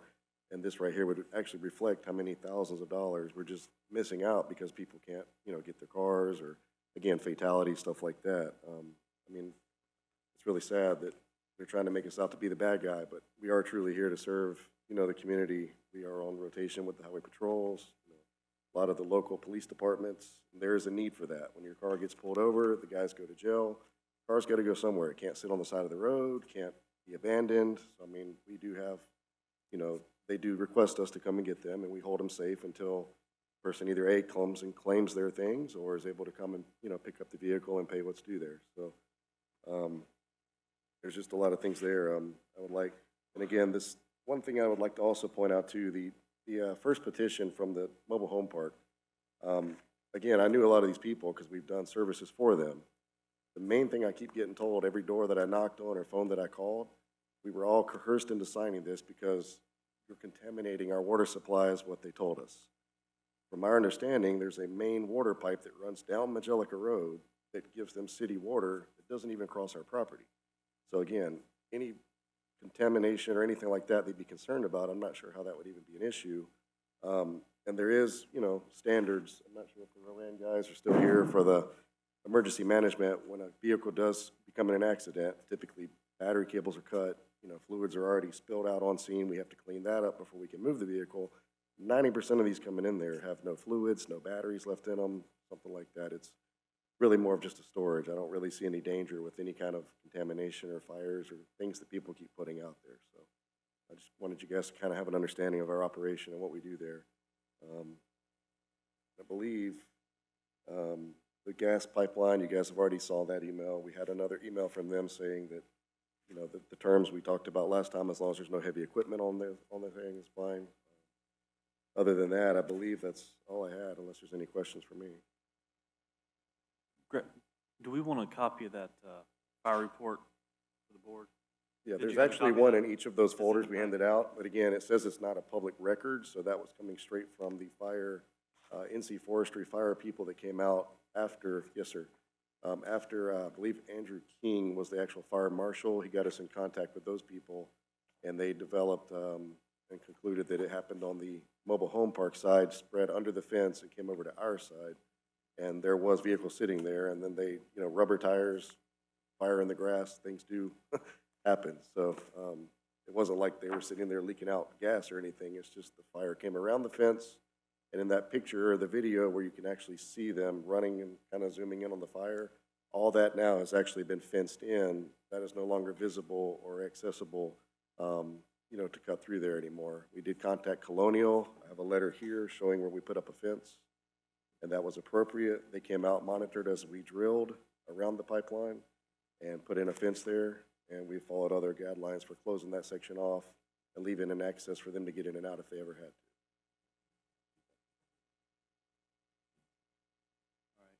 All right, thank you.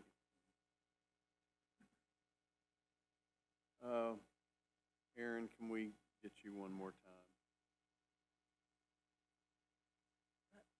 time? The darndest case.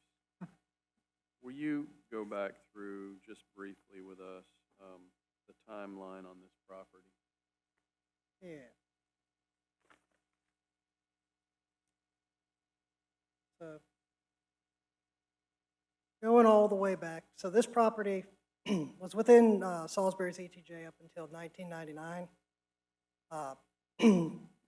when it was released to the county jurisdiction, it was zoned RA, so it's been zoned RA the entire time that we've had county zoning on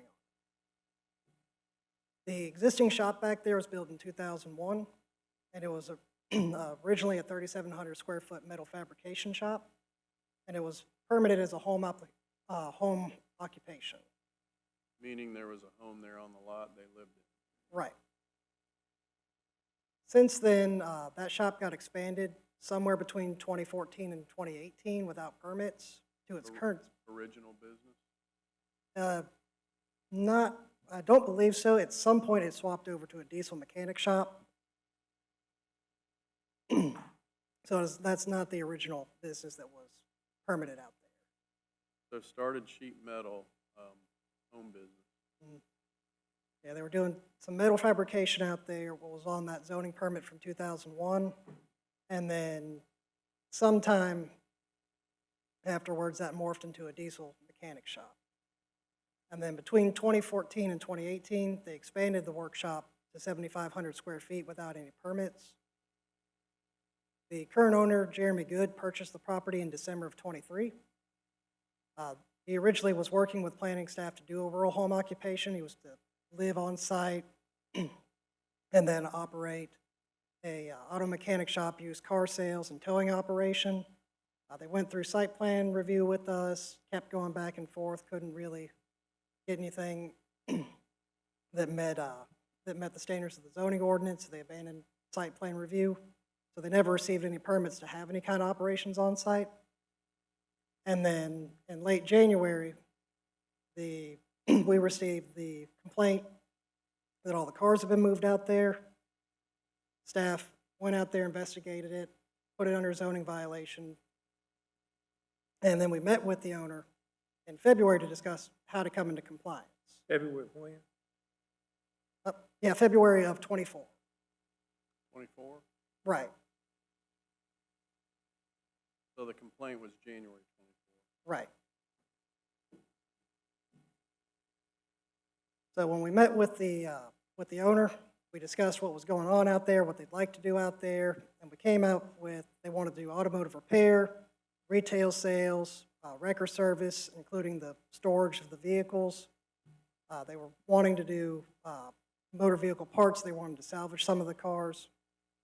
And so ultimately we decided that to do all those things out there, specifically automotive, dead storage, so storing the cars out there, and parting off of the cars required industrial zoning. So originally, they applied for a rezoning in 2024. They got to the planning board where they denied the application because they didn't feel that industrial was appropriate for that district, because they had to apply for a straight industrial rezone.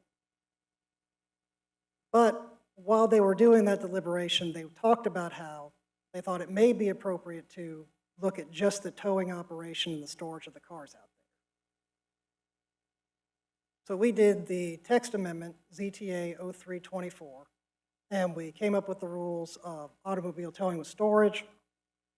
Came up with the standards for them, which included the fenced-in area with the screening trees.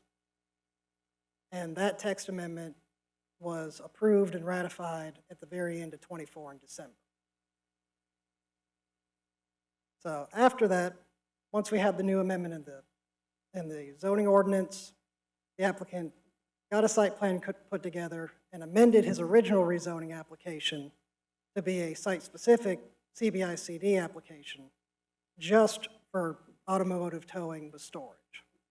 So all the other uses, the salvage yard, automotive towing, retail sales, automotive repair and retail sales, those were no longer included in the application, and they're just applying for the towing with storage. They were not included in the application in what year? So the original application was for a straight industrial rezoning, and that was denied. Their new application, which is what's before us today, only has the automotive towing with storage. So they couldn't work on cars out there. Is They there couldn't. any limitation to the storage as far as numbers and size? The length of time and the number of vehicles? So there's no limit on the number of vehicles. The zoning does require that they don't stay there more than 6 months. So if cars were out there longer than that, we could put them in zoning violation. But otherwise, they'd be permitted the entire operational area here. They could have as many cars as they can fit.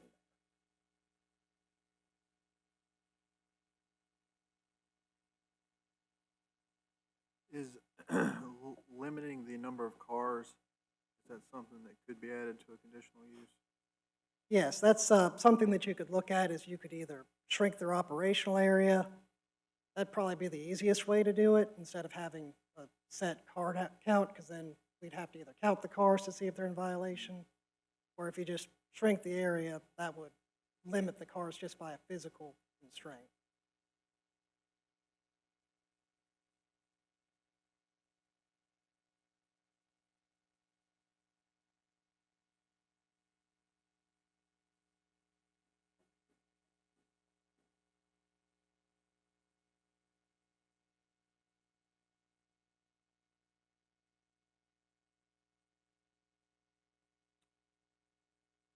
All right.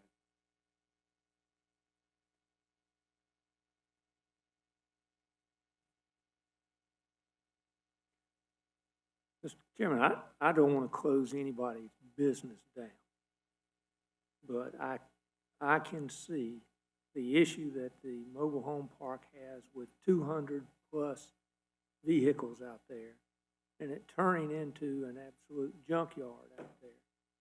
The more cars they bring in, and every time they bring one in they can't get rid of, it just sits out there and is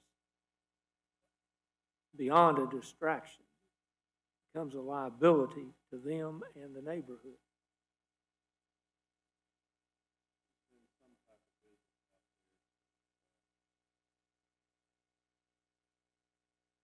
Mr. 2001. Turning that off, I'm sorry. There's been something out there for the last 25 years. Is there any negotiation that can be made between this business and the attorneys and the mobile home owner that would satisfy what they're doing out there?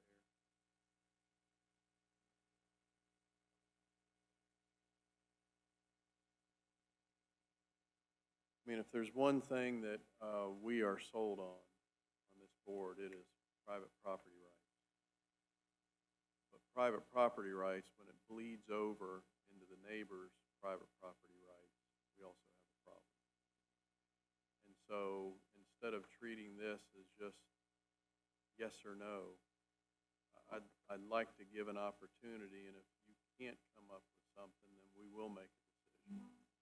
I'd like to give, if the board agrees, I'd like to give you an opportunity to come together and work something out that would be mutually acceptable.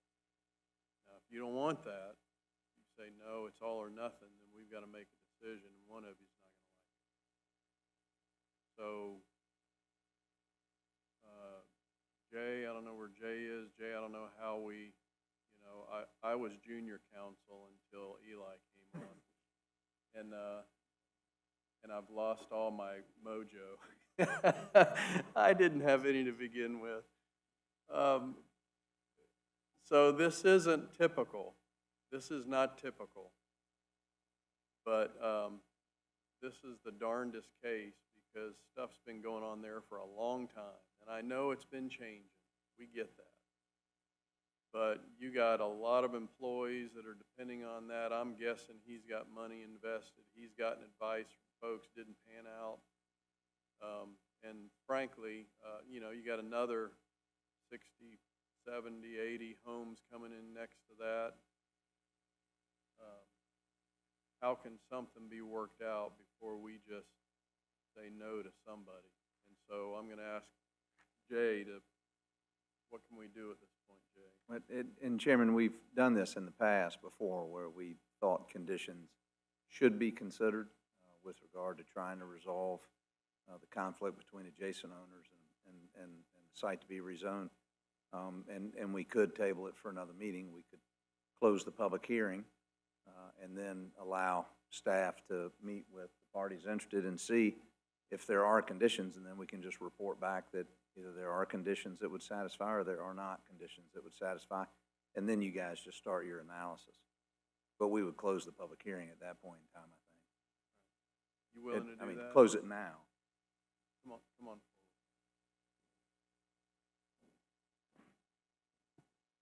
Excuse me, Mr. Chairman, but would we close it or recess it? I believe he said would we close or recess, Jay? I think we can close the public hearing at this point. I don't think we need to receive any more information other than a report from staff, whether we were able to resolve conditions that satisfy or not resolve conditions. Okay, thanks, Jay. Mr. Chairman, I appreciate that the board has a hard decision to make. I don't know what a workable compromise would look like, or how that could be negotiated under these circumstances.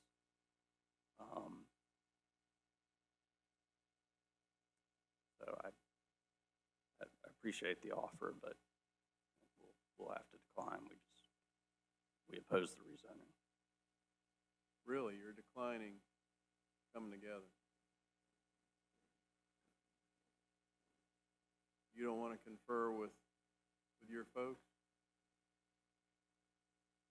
I would urge you to.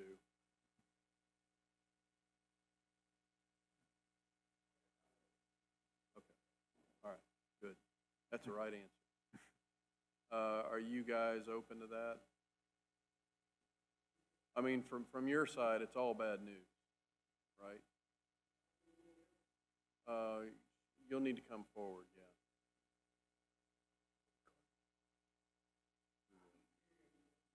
Businesses on Angelica Road.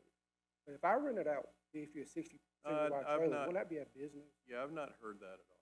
Well, in the past, is what they told me. They didn't want other businesses on Angelica Road. But they keep saying their clients are from another state. They don't care about Rowan County. I'm here working, trying to help people in Rowan County, giving people in Rowan County jobs. His clients in a different state, making money. So I don't agree with all of that. You still have neighbors, and neighbors have a right to live a peaceful life whose property should not be devalued. Yes, sir, most definitely. And so there is business on Majolica Road.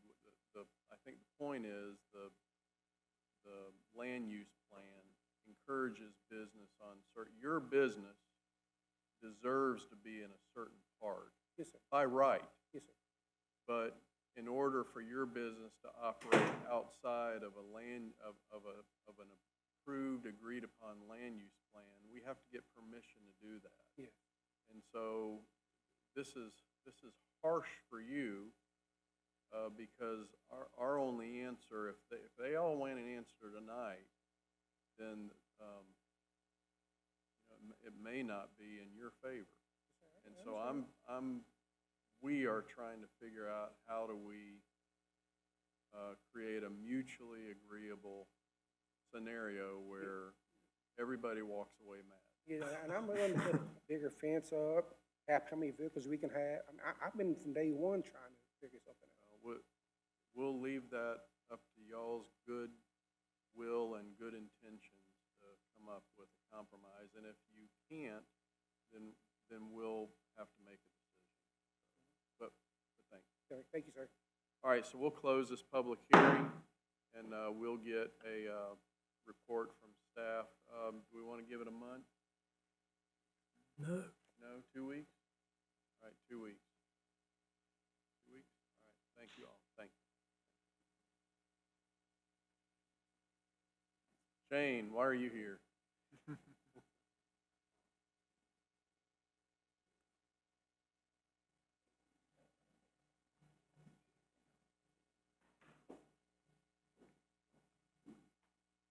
All right, on to something a lot more dry.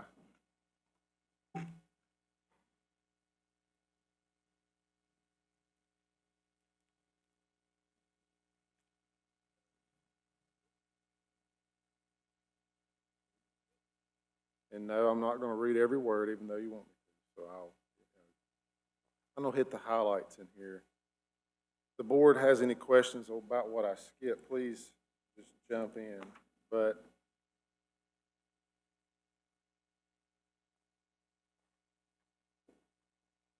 well,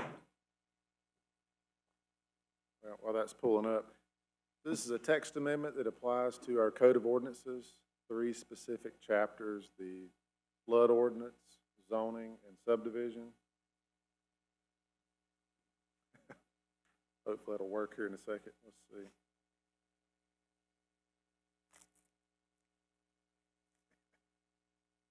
All right, we don't need that. You have it in front of you too, I assume.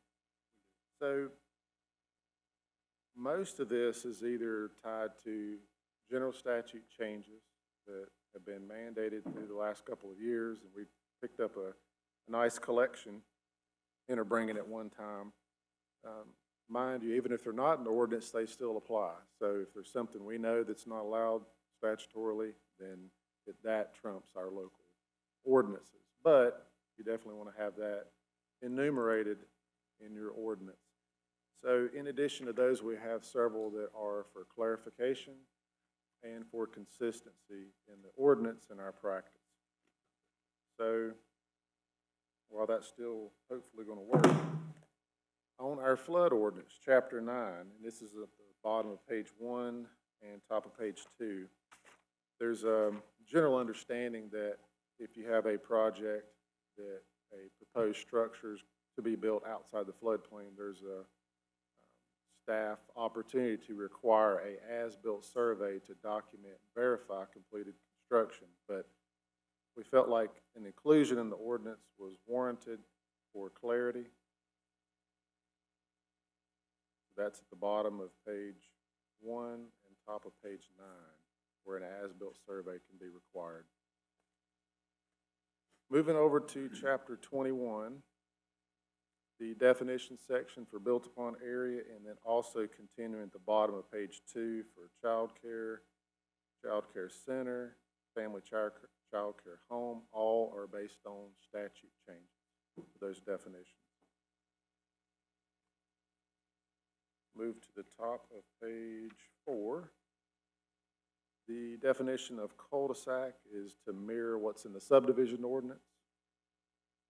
We propose 2 definitions of survey, both as-built and boundary. It's in the zoning ordinance, so it's not going to be as technical as what you'd find in the subdivision ordinance. And with these definitions is to build on the requirement for a site plan or a requirement for compliance verification, and they're used accordingly that I'll point out later. In the enforcement section 2113 and continuing over to section 14, the statutes changed violations of an ordinance to no longer recognize them as misdemeanors, and I don't know if we ever did, but cleans that up in the text. So you have a penalty and a fine or injunctive relief as your 2 options. So that's the changes there. Page 6 for our density allowance in the watershed areas. On the bottom here, made a change a couple years ago, but technically if you have public water or sewer and you're in a watershed 4 protected area, you can't have 3 dwelling units an acre, and that would be representative of 15,000 square feet. Don't know how often that comes up, but we wanted to make sure that that was clarified in this section. Further down, to verify density compliance, here's that reference to as-built survey as one of a couple references.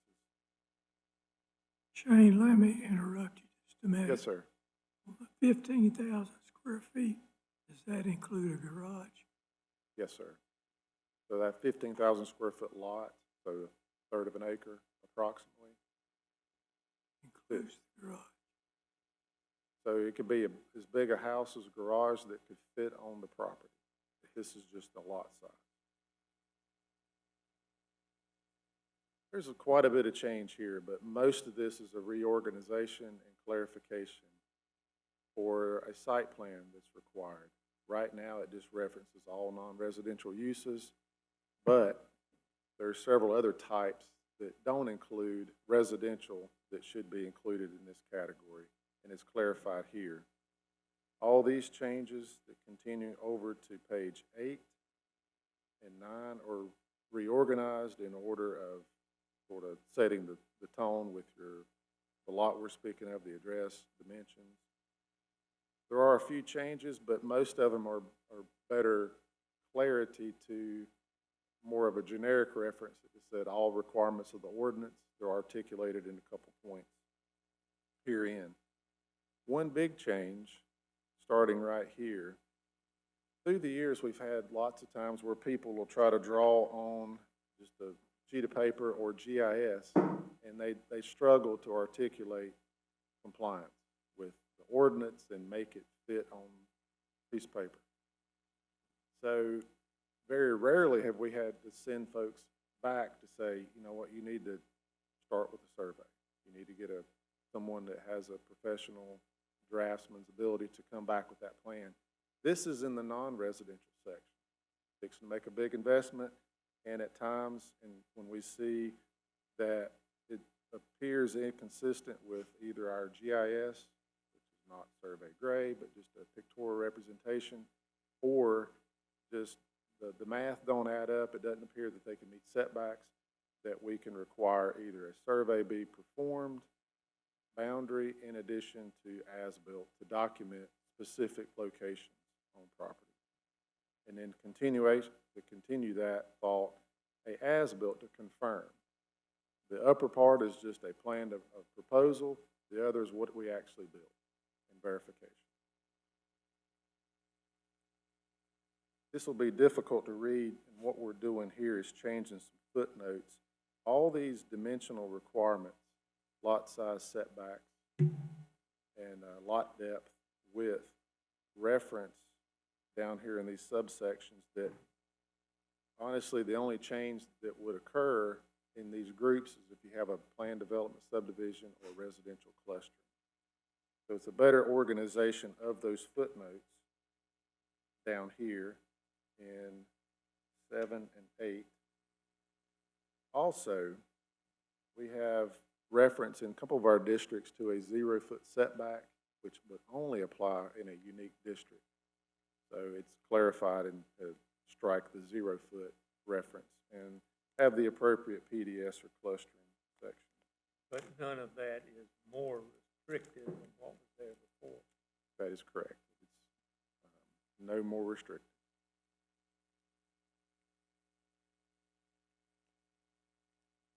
Top of page 11, to provide further clarity for home occupations, customary home occupations inside your home, and everything outside would be the real home occupation. So this is to clarify that generic reference to just home. This coincides with those definition changes that no longer exists and is one of these two types now. For our parking section, it was always assumed that if you either paved a parking lot, you had a gravel lot, that you would maintain it. You have uses change over time and are not maintained, so there's a reference here that some general maintenance might come into play. Now that is on the original landowner. It would be comes to you. original, or if it's sold, it would go whoever the new owner is. If that parking lot or gravelled area is 25 years old and needs refreshing, and they don't really want to before a new business comes in, then they need to address it. You don't want to have potholes and missing gravel in those spaces. So that will be the responsibility of the landowner, the original landowner. Maybe not the original, but it's going to be whoever they pass it down to, or it could be the property owner and a new tenant comes in. It's the landowner's responsibility unless they defer it to the tenant. But someone's responsible in that maintenance along the timeline for a business. Does that answer your question? After a couple of generations there, I don't know who's going to be responsible. Well, whoever the owner is. It doesn't have to be the original. But if they sell it, then there's a new owner and they have a different business venture. And, I mean, a great example would be the Old Hearst Celanese plant. That was paved, I don't know if it was ever resurfaced except in places, but they got a lot of spots out there that need fixing. And we tell them because it's assumed in here that you have a parking lot if it's supposed to be properly gravelled and improved, maintained is synonymous with that.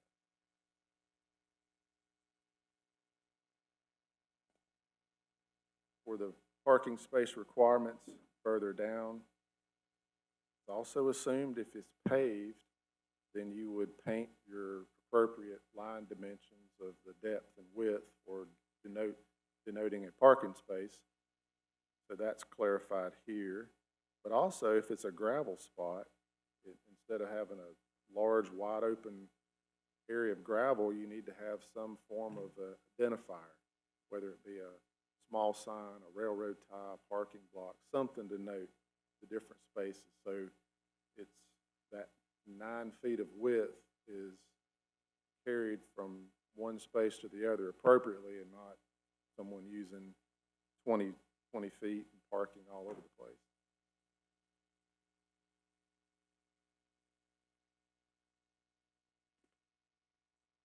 Okay, so at the bottom of page 11, the noise section, this is the noise standards in the zoning ordinance, not the amplified sound. So 21-241 assumes that we're always measuring from the property line boundary. But if you have a conditional zoning district and then inside that boundary want to create lots that have interior lot lines, that the measurements can occur on the boundary of that original district for planned development subdivision. That's a clarification there too of measurement. For the zoning permit section, kind of ironic, in 272 we have issuance of permits, but it just talked about building permits. And it assumed a zoning permit after a building permit. And this reorganization is just to indicate a zoning permit's required unless otherwise exempted in the ordinance. And in these cases, it could be a simple permit and exhibit for a 12 by 12 storage building. So in that instance there, an applicant can just provide their plan of illustration to comply with those standards. So zoning permit and then their information here to comply with the ordinance requirement. That's why we don't call that a site plan the same as a commercial site plan, because it has a lot of implications for those terminologies. In the skirting section for manufactured homes, down here D, if you have land leased to a homeowner, so property owner owns property, homeowner owns a manufactured home that's on another person's property. Generally kind of rare, usually that's only a manufactured home park, but at times it does occur. House Bill 336, the top of the screen there, it states that statutorily we cannot require masonry skirting, so vinyl skirting is permitted. 336 has already been enumerated elsewhere in the ordinance and is proposed for removal here. Moving into the subdivision ordinance section, we continue the enforcement reference here that we're no longer calling it a misdemeanor. On default to the civil penalties. 2257, the final subdivision requirements. We have just very few of these through the years, but if a developer came to this board and wanted to plat their subdivision prior to building the street, and this board accepted a bond or letter of credit, you go down this path where plat can be filed and then they guarantee to build the roads later. Senate Bill 166 states that we have this process where we're required to do an inspection within 30 days of request to ultimately release that security or a drawdown for the security. So that's based on the statute change. Further down on the bottom of page 14 for a final plat process. Just clarity here for reference in the open space or private roads to the HOA section or also the road standard, and then the register of deeds for plat recordation. And that 2258 is this COS, common open space. Just land owned by the collective owners of that neighborhood. You'll see the strike through here, the board has never looked at plats. So I think that was a holdover from many years ago. Unless y'all want to start looking at all the plats, that's proposed for removal. This is your general certificate for any plat for recording.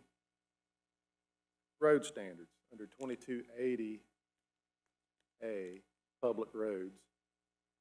The strike through here and at the top is, we felt, better organized at the bottom. It's more of an afterthought that if you have a development, I think it's either in two forms. If you don't have enough homes that will be built on a proposed new street and DOT can't take it over, it's sort of in limbo.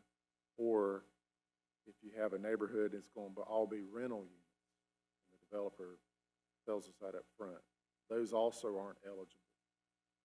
In that case, you reorganize that at the bottom and indicate that if that does occur, you still have to build them to the same specs, and then you have an HOA or other legal entity where everybody knows what they're buying into and they're responsible for road maintenance. So that's a reorganization of that text. As we move into the private road section, where they're private but built to DOT standards. In this case, I'm not recalling the last one we've had, but if a developer wants a gated community, roads aren't eligible for DOT status. As a staff policy since '94, that concept plan has come to this board for approval. And it's primarily based off of when, this language here, shall be permitted when the roads are not eligible for inclusion. And this board reviewed the concept, but it's not very clear in the current language what that process looks like. And now we propose that if that does occur, where you have private road subdivision featuring some form of gated community or an aesthetic that precludes them from DOT inclusion, they can petition, I'll come to the process here next, but you have a concept plan that comes to the board identifying the proposed preliminary plat, what elements make it ineligible for DOT inclusion, a draft road maintenance agreement, computer's freezing up again, but continuing that, you go into a PDS process,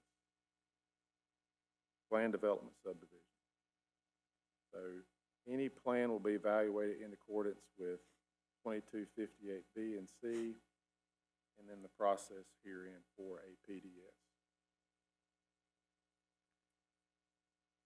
So at this time, are developers responsible for having roads that meet requirements of DOT?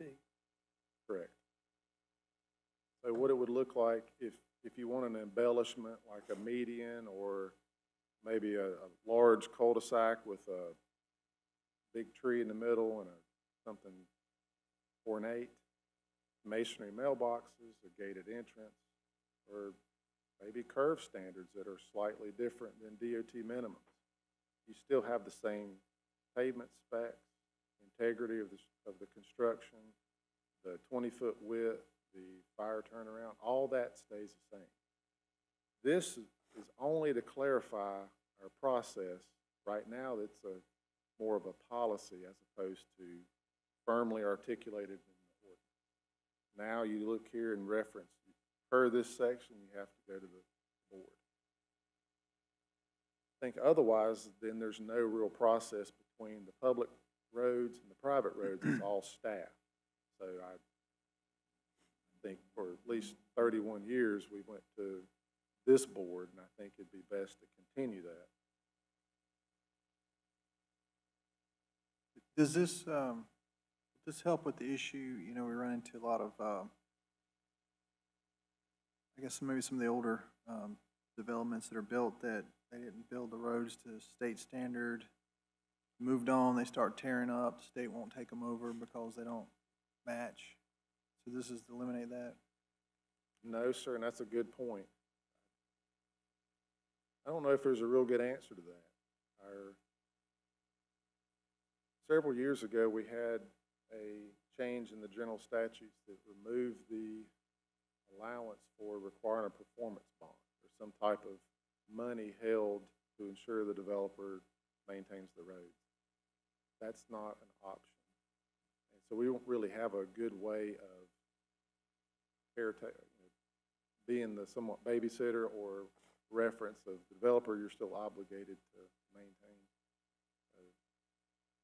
This won't help, unfortunately, that, but it will clarify the process type of where they go. On the bottom of page 17, secondary access, there's a change in 2024 referencing also the 2018 fire code that currently the allotment, if you have more than 30 lots, you need to have a second point of access for emergency service. Once this became effective, it's 100 lots. You have to exceed that threshold, and there's a reference here on the secondary access. There's still other exemptions where if a developer is unable to have enough frontage, they still might be able to have only one access for all those lots. But again, this change aligns with statute and the fire code update. 151, 152, we've already covered with earlier section, also zoning. And okay, so the planning board did consider this proposed text on July 28th, provided their recommended approval, offer these statements. I did reference one change in here too. I would suggest not using use plans and just it cleans up the current land development ordinance. One clarification. So after your public hearing, you can consider that change there. Any questions? Go back to the very beginning.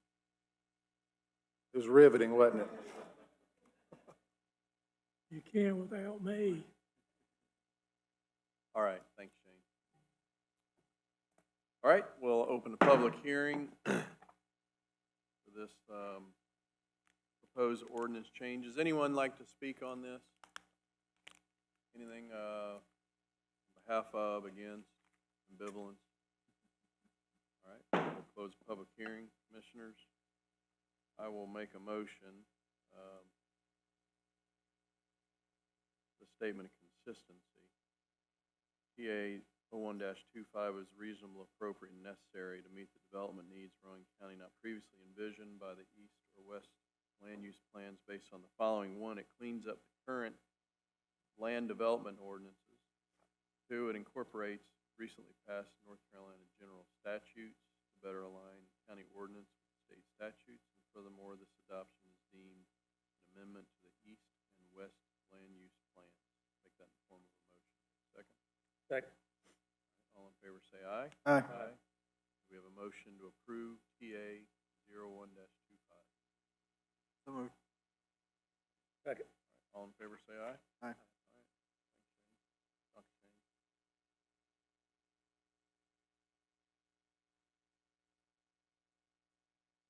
You again. Yep. You didn't do so well on the last one. Oh, this one should be a little bit easier.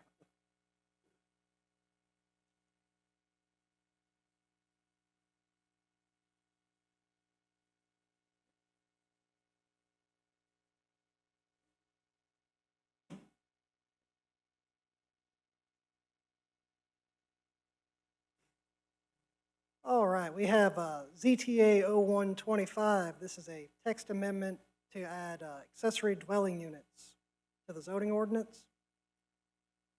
So just a background, over the past few years, it's been increasingly popular for property owners to request permits to build a structure separate from their home with living quarters in it. These structures are typically called accessory dwelling units. So a lot of these are things like apartments over garages, or like an apartment in a workshop, or maybe just even a second smaller home on the lot. And people want these for lots of reasons, for either their elderly parents moving back in, or they have kids coming back from college that need a place to stay for a while. Mother-in-law. A lot of people want these for a variety of reasons, and currently our zoning ordinance doesn't have a provision for it.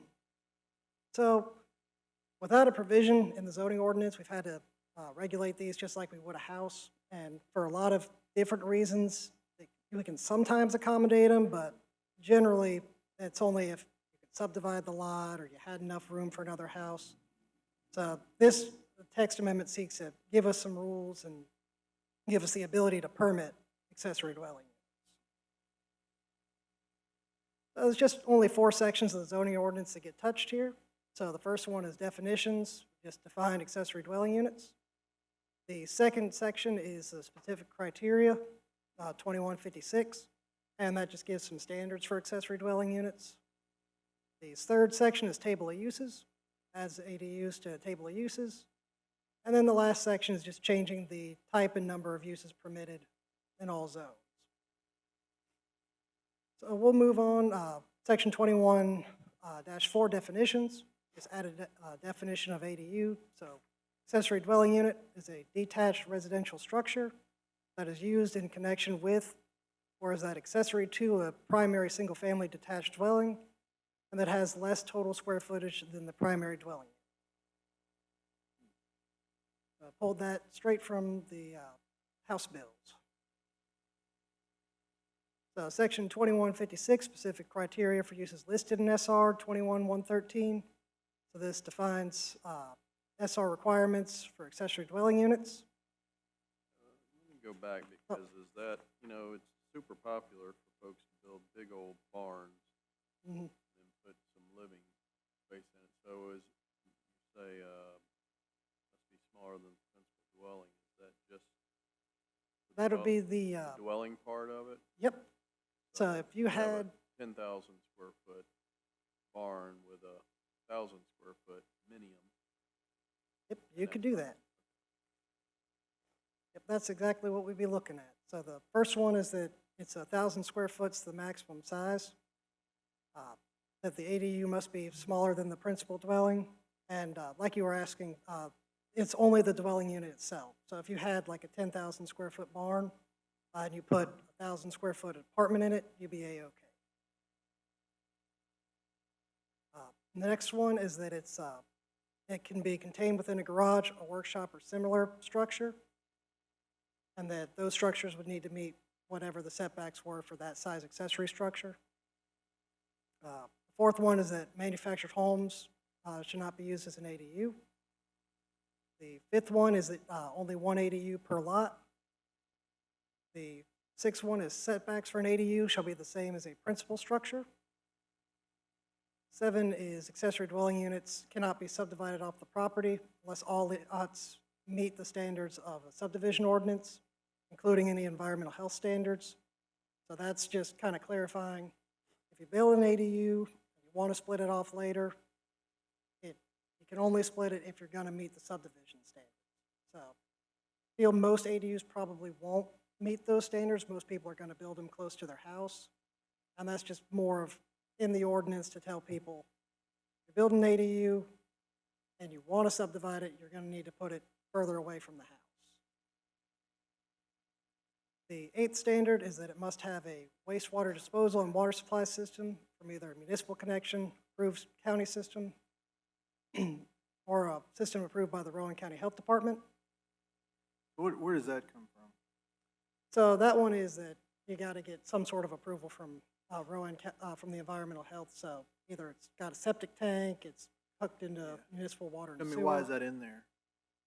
Just as a clarification, so that somebody doesn't try to establish a building and not have a septic system or not have a water source going to it.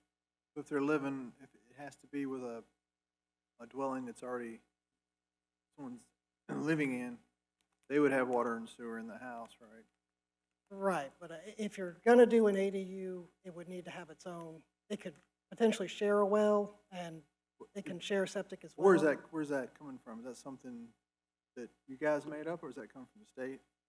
That was something that we put in there, just to clarify that it needs to have some sort of system so that you don't put a bathroom in a building without, like, a septic system or a place. My question is, could you someone builds a building for, their family member and not have a bathroom in it? Because those are more expensive to put in.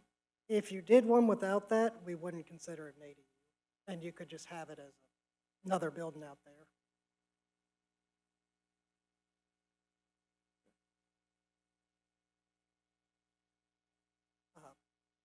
The next standard is that the lot, if it must equal or exceed 200% of the minimum lot size as the principal dwelling unit, if it's inside a water supply watershed. So essentially, if you're in a accessory dwelling unit, still counts as a dwelling unit for the watershed standards.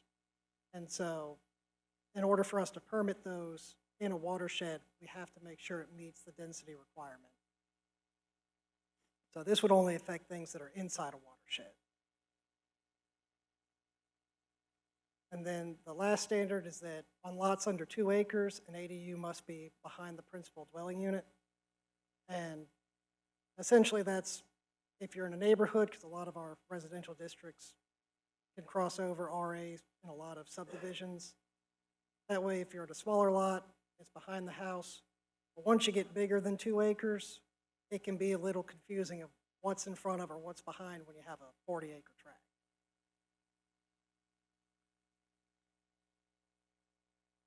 The next section here is just adding accessory dwelling units to the table of uses. So we have those put in our RA, RR, and RS zoning districts. So just the 3 primary single-family districts, we put those in.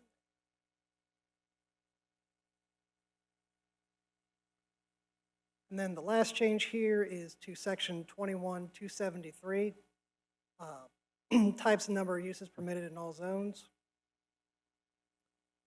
So the first change is adding the section 2 in there is that principal dwelling units, only one principal dwelling unit can be placed on a per zoned lot unless otherwise indicated. And then the next one is altering the language here to that secondary dwelling units, detached secondary dwelling units may include 2 or more manufactured homes, or they must be meet the SR standards for an accessory dwelling. Because this was earlier mentioned, manufacturing homes. Are you talking about like trailers? Yeah. Or are you talking about the things you buy at, Bunce Building? No, there wouldn't be a Bunce Building. So what this specific section's talking about is that currently to do a secondary dwelling unit, there's a provision in our ordinance called the Family Mobile Home Park, Manufactured Home Park. And that's what that's talking about there. There's instances where you can have up to two manufactured homes as temporary secondary dwelling units. And so that's what it's talking about with the manufactured homes here. So it's saying if you're not doing a manufactured, manufactured home park, then you'd need to do an accessory dwelling unit, which would be something built.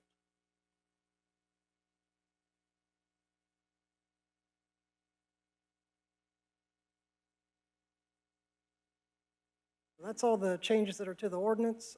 This went in front of the planning board in the June meeting, in the July meeting. Nobody spoke during the courtesy hearing, and then the planning board approved the text amendment with the following statement. Got any other questions for me? Otherwise, So is there people waiting for this to get passed so they can do this? there's not anybody currently specifically waiting, but we get tons of calls of people wanting to do accessory dwelling units. So I guess, I don't know if I need to think about this more, but, so is this helping, I understand what we're doing, but in the general overall, is this helping people that need somewhere affordable to live?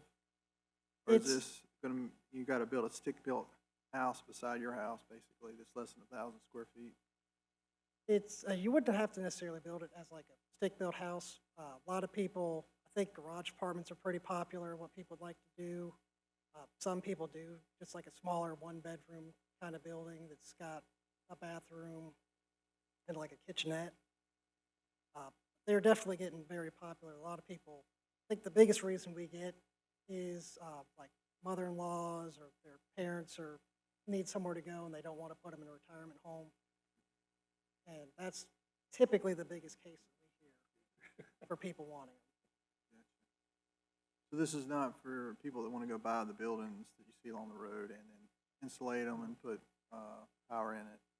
No. Use that for, because of my understanding, that's not illegal. I know we had issues in the past where people were living in RVs and people would complain about them. Mhm. We would go tell them they can't live there and they didn't have anywhere to live because they've been living there for Right. 10 years. This wouldn't give somebody the option to live in an RV. If they were if they wanted to bring in like one of those bunch buildings that you see on the side of the road, they would have to upfit that and get it permitted as an accessory dwelling unit. And they could potentially convert that into meeting building code, but it'd be unlikely, or at least it wouldn't be as cost effective as they would think it. Tell me, just, I know you said you get a lot of calls, like, how many you had to estimate per year with this effect? It's hard to say exactly how many we'd wind up permitting, but I would say we get at least a handful of calls a week, probably like 4 or 5. And we've been able to accommodate some of them, either they had a big enough lot that they could just have a second house, or they've done something like they keep a kitchen out of there and they just have somebody in a bedroom and then they go to the main house. So there's been some workarounds, but it's definitely, a lot of people don't prefer to have to like subdivide something out or deed something over. They'd like to just have it closer to the house and be able to just permit it that way.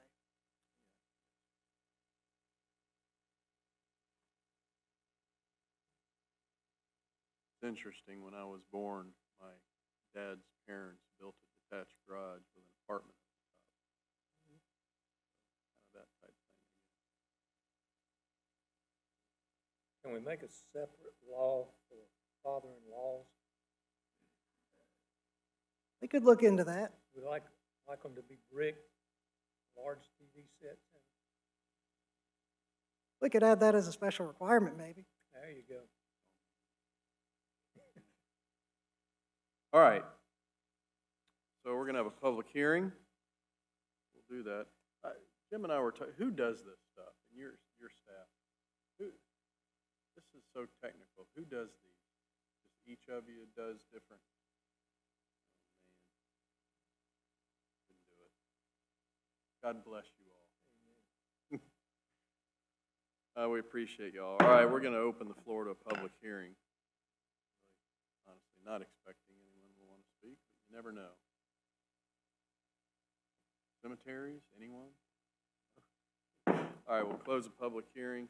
I'd like to offer up this following statement. ZTA 01-25 is reasonable, appropriate, and necessary to meet the development needs of Rowan County not previously envisioned by the east or west land use plans based on the following. 1, the text amendment addresses a housing need. 2, it meets the expected forthcoming guidelines from the state of North Carolina. 3, it provides clarity, direction, and guidelines for the citizens seeking the use of ADUs. Furthermore, this adoption is deemed an amendment to the east and west land use plans. I'll make that in the form of a motion. Do we have a second? All right, all in favor say aye. Aye. then we have a motion to approve ZTA 01-25. Same. All in favor, say aye. Thank you, guys, for your work. Run through, I'm going to give some attention now to board appointments. City of Kannapolis Board of Adjustment, Mrs. Angie McLean has applied for an ETJ seat on the City of Kannapolis Board of Adjustment. And Enochville Volunteer Fire Department Commissioners Ronnie Lee Abernathy applied for the county seat. The Housing Authority, Tadia Stewart, probably not pronounced, I apologize, Tadia Stewart and Tina Hobart. Tadia as an at-large seat member and Tina as an East Spencer seat. JCPC, Dr. Eric Troyer is applying as a substance abuse professional, and Jacqueline Crabb as a general public. Region F, Aging Advisory Committee, Alex Bruce reapplied for an at-large seat. And Town of Rockwell Planning and Zoning Board, ETJ, Andrew James King reapplied for the ETJ seat on the Town of Rockwell Planning and Zoning. Do we have a motion to approve those? Same. All right. All in favor, say aye. Aye. All right. And lastly, Board is asked to enter into closed session pursuant to North Carolina General Statute 143-318-11A1 to consider approval of minutes of the closed session held on August 18th, 2025, as described by North Carolina General Statute and pursuant to North Carolina General Statute for personnel. Do I have a second? Second. All in favor, say aye. Aye. We will get going as soon as we close the doors.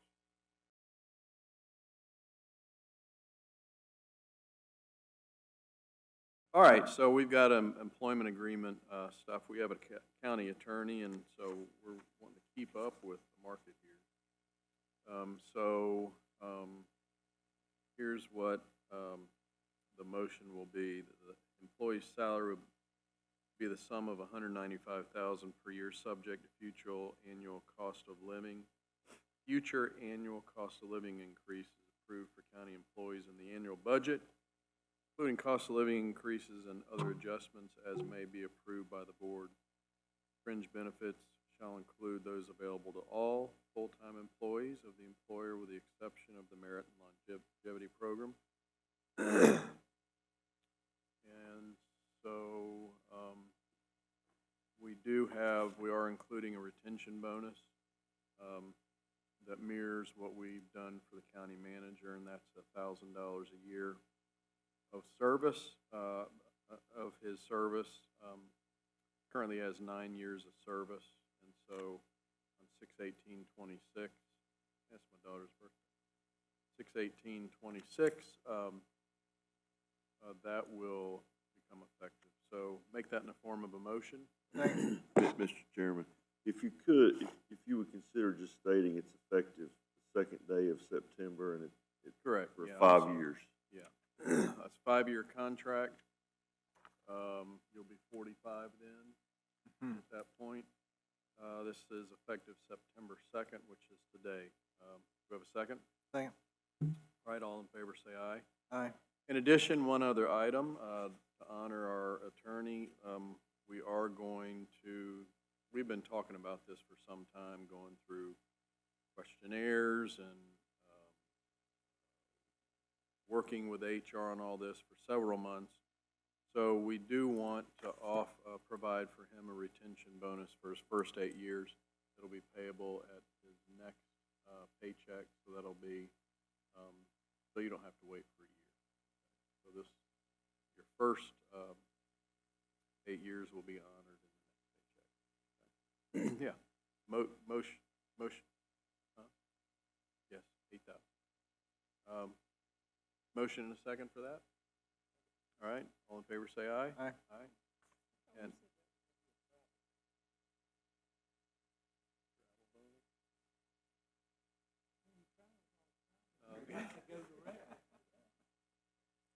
all right, you're closest to Commissioner Pierce, do your thing. Motion to adjourn. Second. All in favor say aye. Aye. Aye.